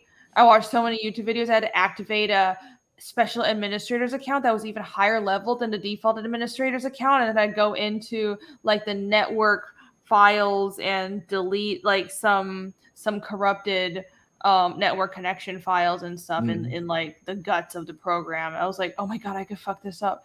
But it's sometimes if you know the symptoms, you just Google it, you can figure it out yourself. But some things are just like, I don't know what's wrong, or there's multiple things wrong and you just need to find an IT guy. Yeah, I need to take that. No, they say there's a YouTube video for everything. There is. Yeah, but sometimes there's just so much shit wrong. You don't know how to pinpoint it, so you just need a professional. Yeah, mine was damage to the motherboard and stuff that caused it. I had to get a new one and a new power supply. Yeah. But it actually turned out pretty. Like it took me a month to get this thing fixed and sorted. The guy was obviously super busy and he had to figure out exactly what was going on, so he had to go through each part on the computer. Oh my God! So, but yeah, because he was like, he's like, this one's got me puzzled. Oh wow! And he's been to school for it and done it for years, but so he figured it out that it was the issue was the motherboard and the power supply. But it actually worked out pretty good because like he gets stuff from a supplier, and he wanted to get the exact same motherboard so it could just go smoothly, and they didn't have it, so they sent me the next best thing, which was actually a much better motherboard. Like my motherboard was only worth like $100, but this motherboard is worth like $250, and it was nice. I got it for the same price. So yeah, that's awesome. Yeah. So like it's an enthusiast's motherboard level of motherboard there. So I was like, yeah, that's great, cool. And then I got a solid state drive now, which I didn't have before. It's cool. And my power supply used to be only like maybe 500 watts. This one's like 650. Yeah. And I'm thinking about maybe since you install a new drive, right? And maybe that's one of the things you need to configure in your computer. Which I don't know how drive that- is the dominant one? I don't know how that works. It's one of the things that happens when you add a drive to, Well, I don't know how to already do installed Windows type of thing. I don't know how to do any of that. When I went to go look at my old drive, because I was like, oh hey, I could use like one of the old pictures for a thumbnail that I have saved on my hard drive. Oh, my hard drive. And I was like, well, where do I bring them up? I was like, where do I find them? old thumbnail. Well, no, You can probably like my other hard drive. How do I bring it up and look at the like stuff in it? You know what I mean? like it's like- connected to the computer, but you can't access it. Well, I don't know how to. You just open like a file browser, and on the side you can find all the drives. Because like I'm looking under like this PC, it's got a 2 terabyte disk 1 and 2 terabyte disk 2, but 2 terabyte disk 2 is empty. 2 terabyte disk 1 doesn't really have anything in it. It's like it must be the new one because it doesn't have anything in it either, really, except for a few games. So did they wipe the old drive? He said he said he didn't. That's weird. Which, Yeah, if he then wiped it, I'm going to be very sad because there was like pictures from the cons, and I think there was a couple pictures of Dad on there. man. So I'd rather have not lost those, but I don't. Yeah. I don't know. I think you should ask him as like with drive memory.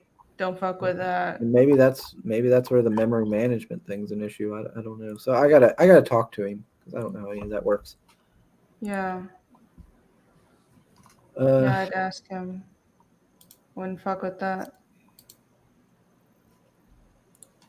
Let's see. I figured you'd either need some time off or gave your computer to a person who usually fixes calculators. No. Actually, no. I gave it to a guy who actually is very qualified. He owns a gaming store, and that's all. That's one of his main business is fixing computers. Like he fixes computers for the school, for City Hall, everybody, and everything. So he knows his stuff. It's just apparently I did a doozy on it somehow. So it's just yeah. So I ended up replacing because like I bought a new hard drive because I was like, well, maybe that's the problem. Bought a new one, try that, nothing. So he went through and figured it out. And my friend Billy, he gave me his old power supply, which was still better than mine. And then I got this new motherboard. So it only cost me, I think, total like maybe $150-$170. And I ended up upgrading 2 of the parts. So it ended up working out pretty good. I can't really complain. It was actually quite the deal. It just took a while. Let's see. Soul says, Sim, what is a file browser? Okay. File browser. And then apparently Pale Rider sent me a picture. That's always lovely. I dread to see what this is. By lovely, do you mean dangerous? Yes. Apparently he found a reference. Okay. Oh. So there you go, Irene. Okay. He has found a nun with hippie glasses or something on. Oh yeah, those are like stylish glasses. I was imagining you meant like nerdy glasses, like some awkward anime nerdy girl in a nun costume. This is stylish. This is pretty nice, yeah. Irene's like, yeah, this is all right. This is acceptable. I was like, I am. What was it? Was it Hitman who had those like murder monks, nuns or something? Yeah. I was like, that's what I thought he meant. It's like that, but with nerd glasses. Oh man, Hitman, yeah. I haven't played that one in a long while. That was a lot of fun though. He was just running around like clubbing that guy on the golf club. Yeah. And dicking around. That was a fun game just to piss around in. Hey, Oliver. Hey, Ollie. Hello, sir. What's In our last stream, I unboxed some 656 stuff. Yeah. Me too. Me too. And I read. I read Undead Border the other there. When I went to Steel City Con last. I think it was. No, when I went to the auction like a while back, I read Undead Border. That was a while ago. Yeah, it was months ago. Went to an auction and was reading it. And he says he's going to hit you up to schedule a show for his new book. Oh, okay, yeah. Anytime. You're always welcome, sir. Yeah, Undead Border was good. I liked it. I quite enjoyed it. I like the art style. It's very different from what you would I guess from Marvel and DC. What I'm used to there. Always that's what I like about the indies. You get all these wild styles. Yeah. The art is really. It's like cute and full of emotion. You wouldn't expect that for a zombie book, but they make it work. Cute. Oh, let me see if I can bring it up on my phone here. I want to show Sim. Sim, I want to show you this picture. If I can find it real quick. And then I took. It should be right here. There it is. Okay, let me see if I can show you, Sim. Do you see it? Yep. Yeah, look at that Judge Dredd. Ain't that cool? Yep. And it's all stylized just like the art from the comic. Mm-hmm. It's from the 90s. The guy said he got it when he was like young, like a younger fella, like a young kid or something. He wanted $220 for it. It's from 1995. $220. That's like, oh, that's cool. Symbol like that. Mm-hmm. That's something I'd like to have. That's pretty sweet to have. I was like, man, that'd be pretty sweet to have. I was like, but then again, like I don't really get a lot of that stuff. Like little statues and stuff. I don't really have a use for them. I need to buckle down and start decorating the house. Mom keeps. I used to have a huge collection of all those McFarlane toys and stuff like that. I used to have the entire Hush thing, and then I left for work, and my grandma was babysitting, and I came back. The kids played with them, including my dragon collection. Well, so yeah, it's frustrating, but at the same time, I mean. I found like boxes of toys in the closet. I thought the kids would enjoy them. No. Oh my god. It's like, thanks, Grandma. That's thousands of dollars down the drain. Love you, Grandma. Yeah.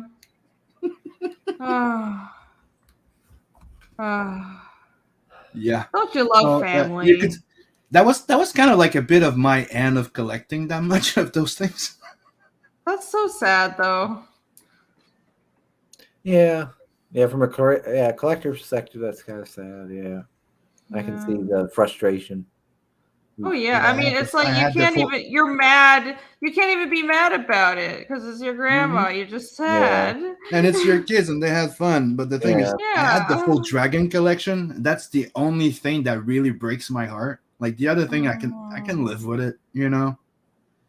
But the entire dragon collection, I hunted that down, dude. Yeah. Oh, for me, I guess the equivalent would be if I came home and like my niece or somebody was reading my comics. I don't know. I'd be like, but then again, I'd just be like, oh, well, good.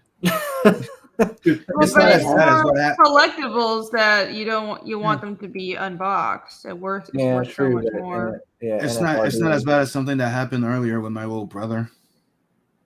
What do you like? I left. I come back. My little brother's in my room, and I had 2 copies of the first appearance of the Punisher. Mm-hmm. So I came back, and he colored one, and the other one he cut it out. Oh my god! He was doing a collage because I probably would have murdered them all. Yeah, that would have been I wanted to fucking hurt. I would have strangled that child. Yeah. I remember watching. Remember the movie Coyote Ugly? I remember watching that movie and that scene when he buys the comic and the thing. Dude, I was in the theater with my bro. with my little brother and my girlfriend back then, stuff like that. And he picks out the comic out of the bag, and all I hear is my little brother going, "Oh," and me going, "Mm-hmm." Remember that one? Oh my god! Oh, that must have been a scene afterwards. It got awkward in that theater. Not just one, both of them. Both of them. Not just one. I know. Oh my god. Oh. But I go in my room and he's holding the one that he colored, right? And he's all proud and look, I colored your comic. I'm like, oh god, I can imagine the pain. It's like having a rare artist edition of some book, like like an extra large size, like Sean Gordon Murphy's Batman, like the French version or something, and then it's like really rare and hard to get, and then some kid just colors it. You are getting adopted right now. Goodbye. Yeah, I guess that would be the equivalent for me, because like I've never gotten into the whole like collecting things and don't removing them from boxes. Like, I never got into that. The only thing I got like that is I got a Spartan from Wildcats from when I was little. It's like a pretty big size, and he's still in the box. And then I got these couple Funko Pops, and that's about it. Like everything else, I've either taken out of the box and messed with, or done something else with. Like if like I had a kid and I came home and these couple Funko Pops and my Spartan was like out of the box, he's playing with them, I'd be like, oh, he's having fun. But yeah, it depends. Yeah, that's the thing. It's a mix of both feelings, because you're like, and then you're like, well, okay, fair enough. It's so conflicted. The most conflicted moments. Yeah. I think my first thought would be like, he's into the things I'm into. Yes, he is my son. That's exactly it. You have that thing going like, yeah, okay. We can bond over this. I was not expecting the reason would have been to be broken by kids, but okay. That's why I end up buying Trinity. I end up getting Trinity comics, and she'll read them. She actually does read them. I'm like, yeah, okay. And then we can talk about them, and she points out like comics that she's seen on Facebook or something that she likes to me, and we talk about other things, and we watch anime now together and stuff. That's like, awesome. Yeah, good. We need to watch Spy X Family. That's the one we want to watch next. That one looks kind of like it would be up. It looks like one that we both would enjoy.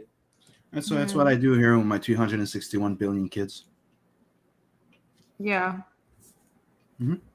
That's a lot of anime watching. Yep. Can do it though. Prince a saint. Yeah, I just watch them when she comes up and she stays the night here. We'll watch them together or something if she's still awake. We haven't done it in a little while though. And I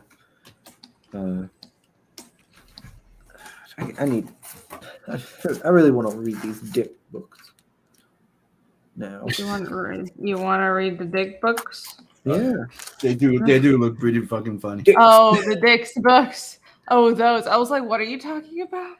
Yeah, Dick's books. Oh, they look like fun. He did a book. I have it. I got it at Ollie's. It was what was it called? Something 6, I think. Secret 6. I don't know what it was called, but it was a Garth Ennis book, and it had that kind of similar art style, and like it was kind of like a spoofy, funny book. So like the one guy was like an alcoholic. He'd like beat people with broken bottles and stuff, and the other guy was like, he just went around with like a fucking iron, like he welded like cats to people, like animal dogs together. What the and, fuck? like, yeah, it was like, what the fuck is going on? Oh, So he my like God. would go at people with welders and like welding equipment. It was just so ridiculous. But it's so ridiculous and just, I don't know. It was wild. It was an entertaining read though because it was so wild. That's ridiculous. Hey, Christmas. In Canada. Soul says to Rini, I'd burn a French version of Sean Gordon Murphy's Batman myself. Why would you want a book in that weird language to begin with? Well, no, I agree. I hate French just as much as you, but Sean's art makes up for it. Have you all read his Batman? No, I don't give a fuck about the story. I just like the art. Okay. Ah, got you. I heard the story is like very milquetoast. Yeah, about the first one, I never read it. I don't. Yeah, I don't give a fuck about the story. Yeah. I liked his what is the name? The cyberpunk one, art. Tokyo Ghost or something. That was pretty goddamn good though. Yeah. I don't know anything about the White Knight. One of his books is actually in my public library. Interesting. What was it? Jesus? Oh, Rock and Roll Jesus. Punk Rock Jesus. Yeah. Oh yeah, Punk Rock Jesus. Yeah, that one. I like that one. Yeah, it's actually the graphic novel of it is actually in my public library. I was like, That's maybe I'll kind of flip through that. I don't know. Oh. There was a couple Wolverines. There was a Punk Rock Jesus. There was actually one called it was about Billy the Kid's Weird Emporium, or I don't know, something. It was a Dark Horse graphic novel. That one was actually pretty good. I flipped through it. I actually read it. Sat down and read it at the library. Punk Rock Jesus was interesting. I think that was his best indie book. It wasn't bad. It wasn't like mind blowing, but it was an interesting concept, I guess. Okay, I'll have to check it out then. I'll have to run back up there and flip through it then. Because I've never actually read or messed with anything by Sean Gordon Murphy, so I don't know anything about him. Mm-hmm. Yeah, I like his art, and when it's his own stuff, I like just like Point Rock Jesus. I liked it. It's weird. Not everybody likes it. It is, definitely weird. And I'm not even talking about the religion aspect. I'm just like, the story could have been better. But like, I liked him so much because to me, he was, especially when he was coming to SCAD when I was in school and giving us talks and stuff. And I thought it was really great how he was working. That's when he was working on Joe the Barbarian, and he was sort of starting to do more indie stuff, and all he would talk about was like, these big two, and like they keep on wanting to control me, tell me what to do, and my dream is to like do indie comics, and I'm like, I want to be just like you. And then now look at him, and now he's right back there. I know, and I'm just so disappointed. Like, his art is still so good, but I was like, you used to inspire me to be independent and a rebel, but you failed. You're like just a part of the system now. He does a book for them, a book for him. You had all this freedom to create, and you went back because of the green. I know. It's like, what have you betrayed me? So Top 10 anime betrayals. I know. You betrayed me. Man. The niece is Kristen Robbie. Yes, she is. We went to a place was Henny's Bar and Grill down in Cumberland for Mother's Day. To take Mom out to dinner. And of course, that's she always has to sit beside me. When we go anywhere. Yeah, she has to be. If I go sit on one side, she has to come back sit beside. No, this is how it goes, Chris. We sit beside Chrissy. We'll be sitting in the back, and she'll fall asleep on my shoulder or something. Oh yeah, she's the Robin to my Batman. Yes, very most certainly. Oh. Chris says dreams are disappointing when they're fulfilled. No, not always. No. What are you talking about? What are you talking about this? I have never experienced that. Yeah, I don't know. It's always awesome when dreams are fulfilled. Fifth says his nephew grew up and stopped enjoying the stuff he enjoys. It was a cats in the cradle moment for him. Well, so far I've been lucky and haven't had that. Trinity's 18 now. And she's still the same Trinity.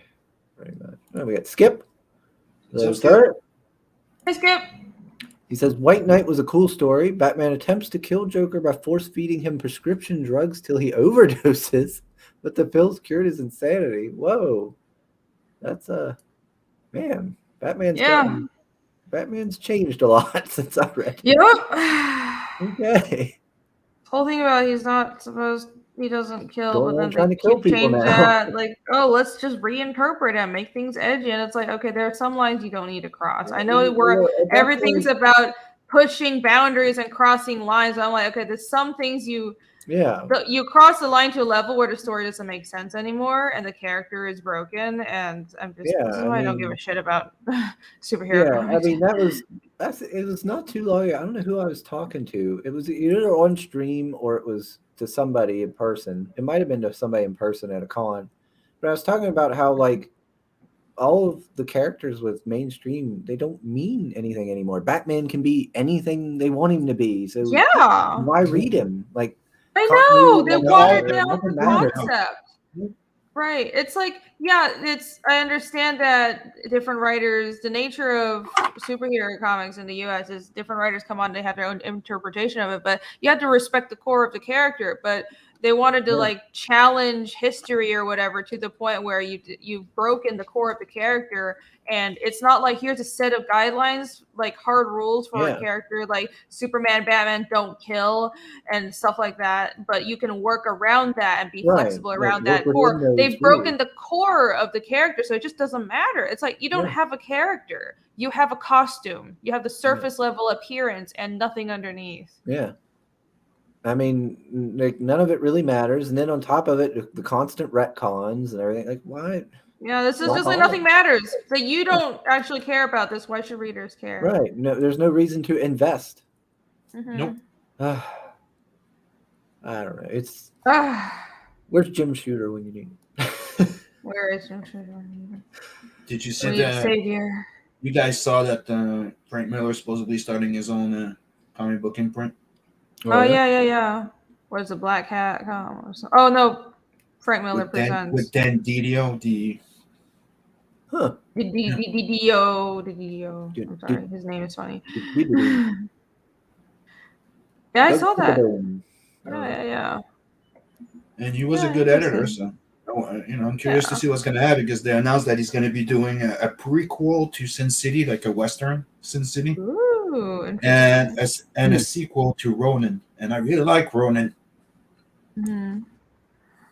Yeah, I'm all the inspiration for Samurai Jack. But is present day Frank Miller the same Frank Miller that did Sin City? I don't know, but for him to be trying to distance himself from the mainstream to be able to do his own thing, could be a positive. That's more the thing. I'm just happy to see anybody trying to break from the mainstream. I think that is true. Yeah. Soul says to Irene, I can agree on that. His art is amazing. Friend of mine gifted me Tokyo Ghost, actually. Liked White Knight 1 and 2, but his writing is indeed hit and miss. That's why I roast the plot holes idea. Yeah. Okay. Tokyo Ghost, I like that one. But the ending is... Only problem with Sean Gordon Murphy is I can't tell his artwork apart from a few other artists. Andrew C. Robinson is one that comes to mind.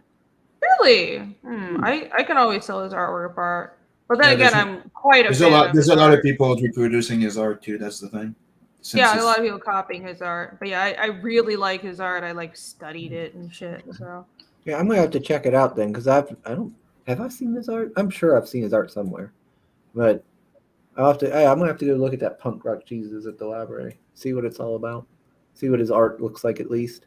The premise of it is technically the second coming of Christ, but they pretend that he's back, but he's a clone, and that's the premise of it. Okay. Yeah. Huh. It read like someone with a lot of religious hang-ups who was raised ultra religious and wasn't happy about it, but apparently a lot of people connect with that because a lot of people were raised religious in the West, I guess. It totally went over my head because I wasn't raised Christian, but it was interesting to just see that explored.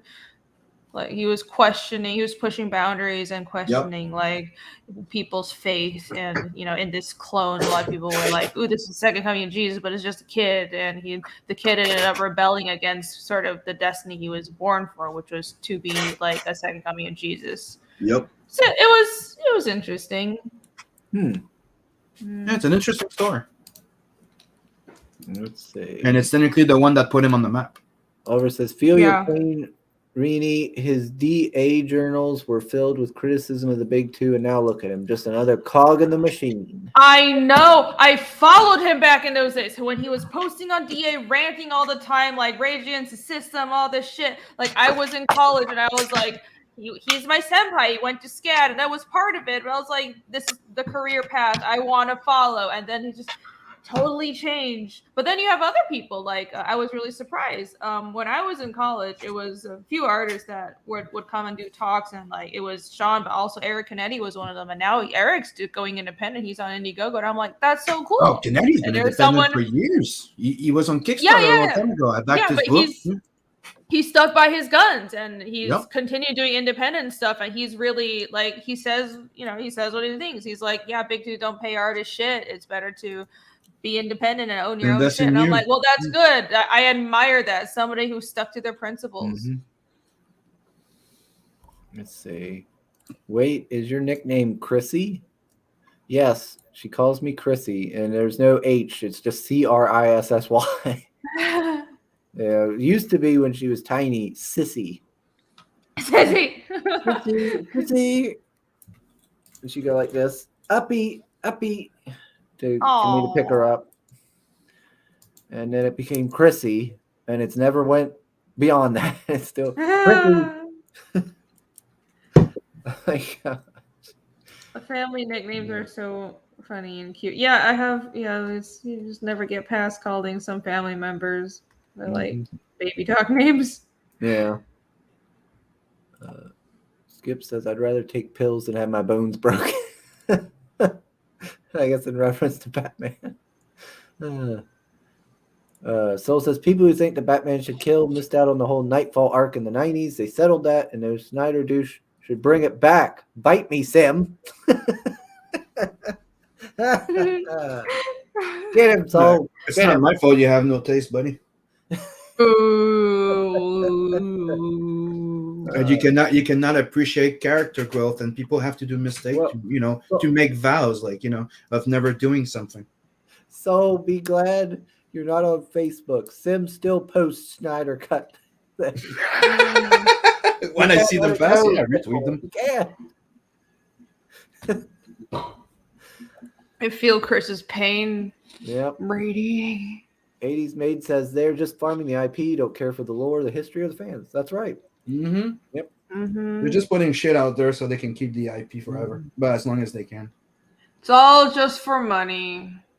I hate it when artists write as well have to put their own stink on an existing property rather than respecting what already exists. Yep. I that's exactly what to put your own stink on it. It's like, your job is to respect the previous work. You are not better than Kirby or Stan Lee or Ditko. Right. Your job is to respect the giants that put you here. So sit down and I mean, if you want to put your own mark on it, go indie. Create your own goddamn man. Yeah. Like nobody cares about your opinions. You are hired to continue.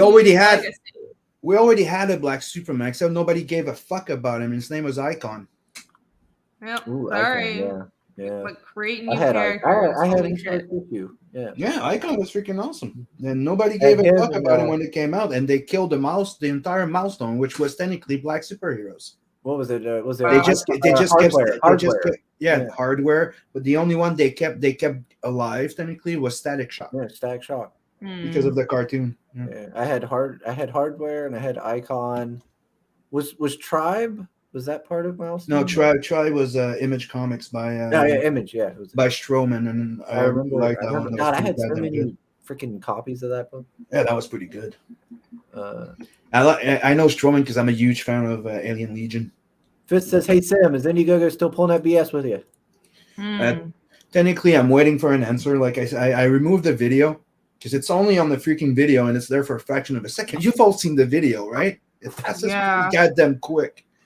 Yeah. So that it'd be their team or it'd be somebody else, because like I said, the message starts by stating this. Hold on. Because it starts like you get an email, then you have the follow through email that's a link, right? Mm-hmm. So it says this email has been sent to let you know that a ticket has been created with Indiegogo's team. And then when you follow through on that message, it reads what I've shared. Yeah, who the fuck is going through this has happened too many times. They're going in on purpose, striking campaigns right as they're ending.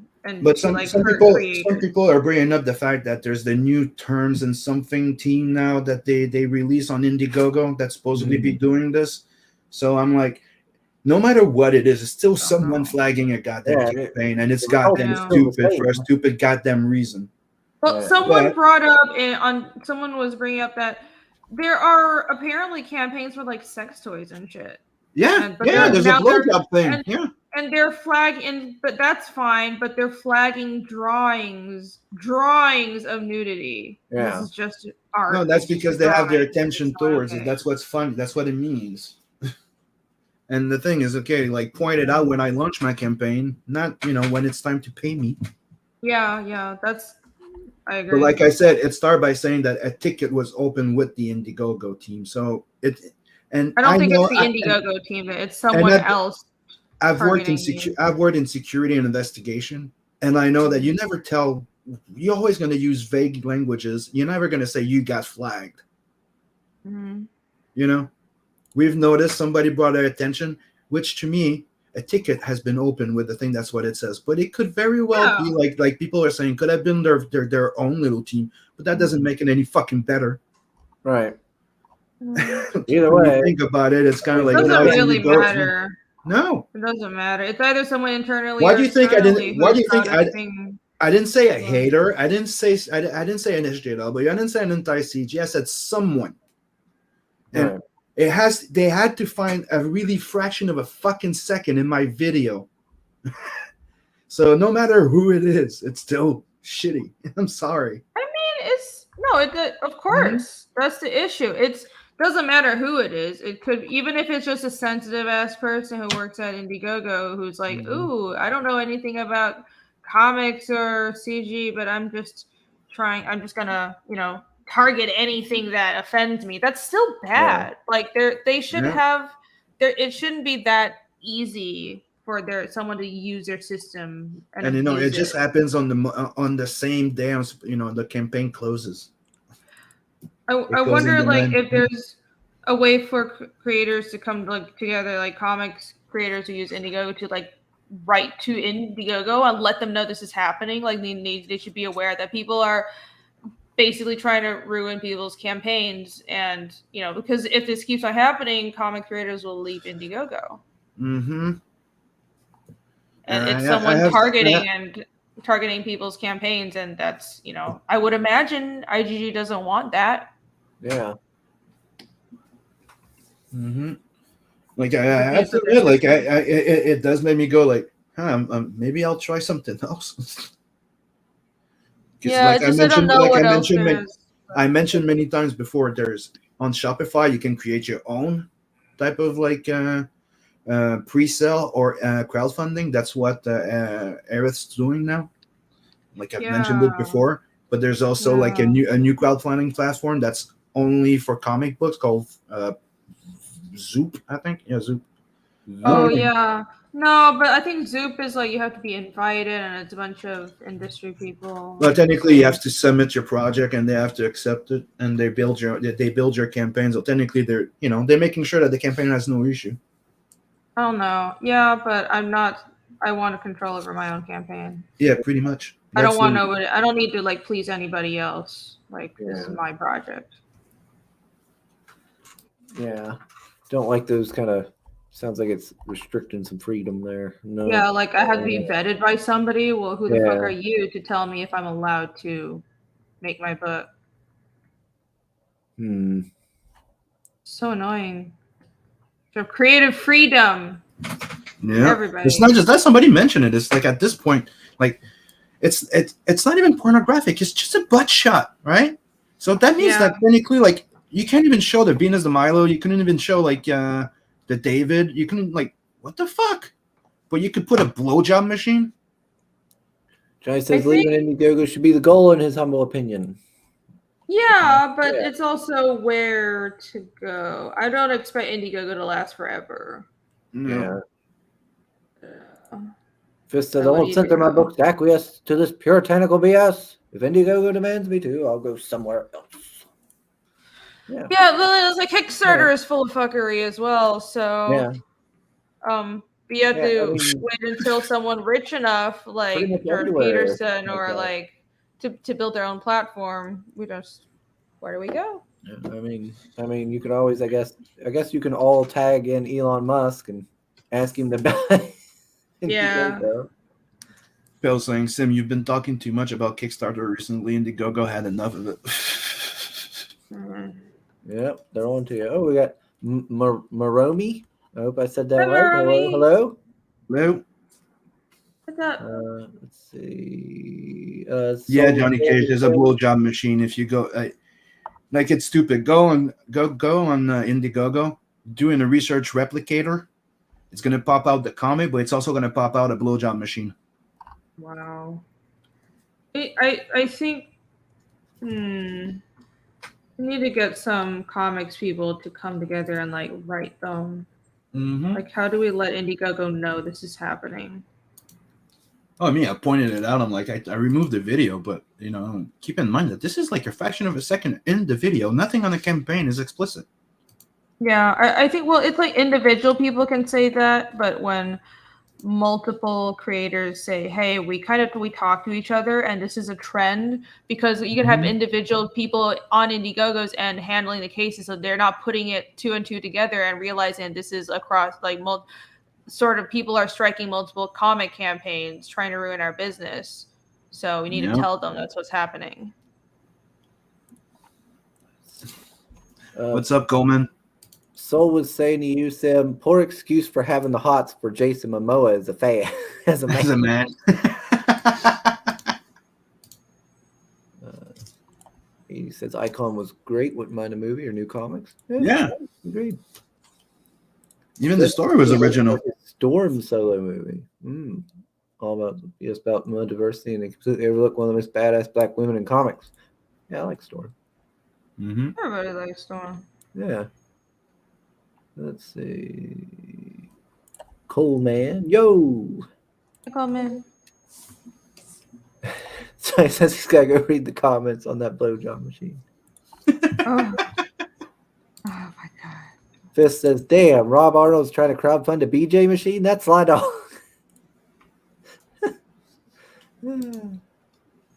Let's see. Auto blow AI replicates human oral sex tape. Are you crowdfunding this right? Oh boy. Lordy. That's wow. I guess they really do crowdfund anything on there. That's why I like the idea of having like maybe a crowdfunding platform that's only for comics. But like I said, like I agree with Rennie, the Zoop thing. Like it's interesting, but no. I like controlling my campaign. Yeah. Soul says to Sim, I should have written slow motion isn't character growth, but I didn't think of that fast enough. Snyder cut. Good job, Soul. Good job. Good one. I like that. At least he watched it.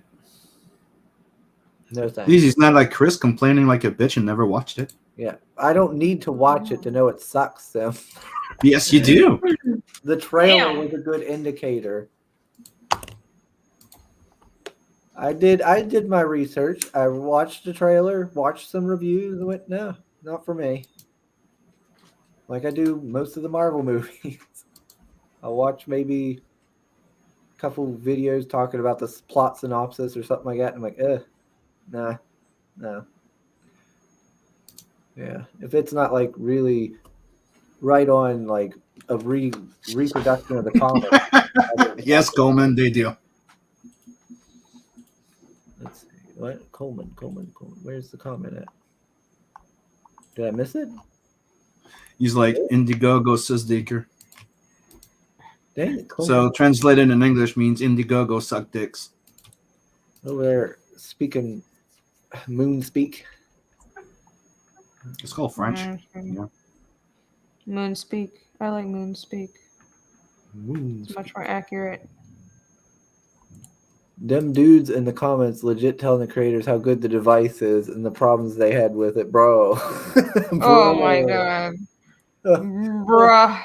Well, that's like what is it? There's like conventions with like the sex toy convention. And like, so to reply to that, it's like saying you don't like the taste of something, you never tasted it, but you don't like the taste of it because somebody told you it tastes like shit. But it's still very popular. That's it. Barely. I watched. I have no words. Obviously, why would I sit through that drag? Exactly. Why put yourself through that? I don't know. You put yourself through a lot of shit. Well, at least I avoided that one. Let's see. I don't know. How long have we been going? Almost 3 hours. Good gosh. It's 1:48. I gotta go to bed eventually, and I still gotta go to that computer guy. Yeah, the short stream ended up being a 3-hour stream. Yeah, I gotta call an endodontist. A what? Like a specialized dentist. Oh, great. I have to do like a further root canal. It's great. I'm not gonna bore you guys with my teeth problems, but yeah, I don't know nothing about it. Yeah. So, anyways, I need to get rid of mine to get all these my nasty chompers taken care of. I'm gonna do that in like a month or two as part of my health. Yeah, I'm trying to get everything taken care of now, and I need a couple root canals, so that's pleasant. But it's fine. It's fine. I'll power through it. Yeah. Yay. Yeah, I've got dental insurance. Yeah, I got so much dental insurance, so I'm just gonna go get work done until I run out of dental insurance. Then wait till the next year, do some more, and just keep doing it till it's done. Yeah. But I figure that's gonna take a while. How bad my chompers are. Yeah, oh boy. and it's pretty goddamn expensive. It is so expensive. Oh god. Yeah, even here. But it's better to pay more. Just get a good job. Get it like a good doctor, though. But I've learned that lesson. I gotta get rid of my hillbilly mouth. You gotta make more money. So go back to Tales from the Naniverse too. Yes, because somehow that'll help Chris. Yeah, not gonna help me. But it'll help Sam. Well, it'll help me. I need the money too. So hey, back Fiendish. Hey, sign up for Fiendish. The sign up page is up, guys. The sign up. I did say back Fiendish and back Tales from the Naniverse. God damn it. No. I guess. Supposed to sign up. Where's the sign up? If you want to help me, and Coleman said so. I'm fine. I actually don't really need help. So you got a new sub. Thanks, Cole. And we do this every we do this every Monday and Friday. Yeah, every Monday and Friday morning we'll be here doing this. We took a break for a month because it took him a month to fix his computer. Says Shane's campaign has a bar on anatomic, and she isn't naked. Oh, okay.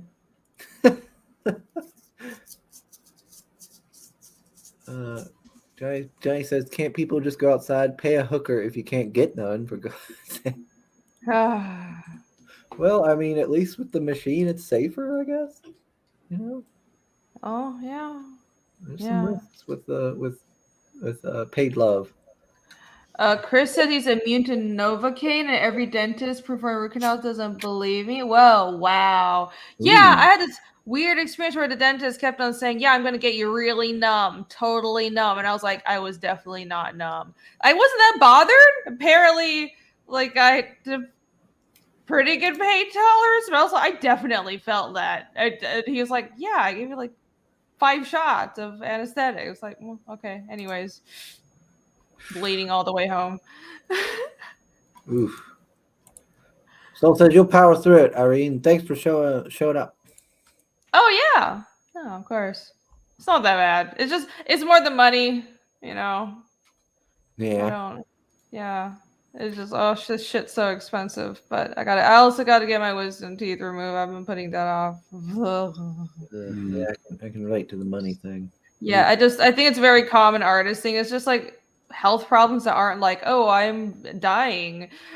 We just put everything off because the art comes first. And I'm just like, I just want to just try to not do that because that's unhealthy. Yeah. Fist says he has the Fiendish poster on his wall beside his arcade cabinet. Oh, awesome! Yay! And Phil says that preview picture for number 2 is a winner, Irene. Thank you. Yeah. Lots I'm of very people proud like of the what you're doing. second book. Well, you should be proud of the first one too. I am. But book 2 is, I'm more proud of it. Oh, it's I've even improved. better. I've improved. I know my art got better. And Well, that's good. yeah, it's a lot of character development. It's interesting. Okay.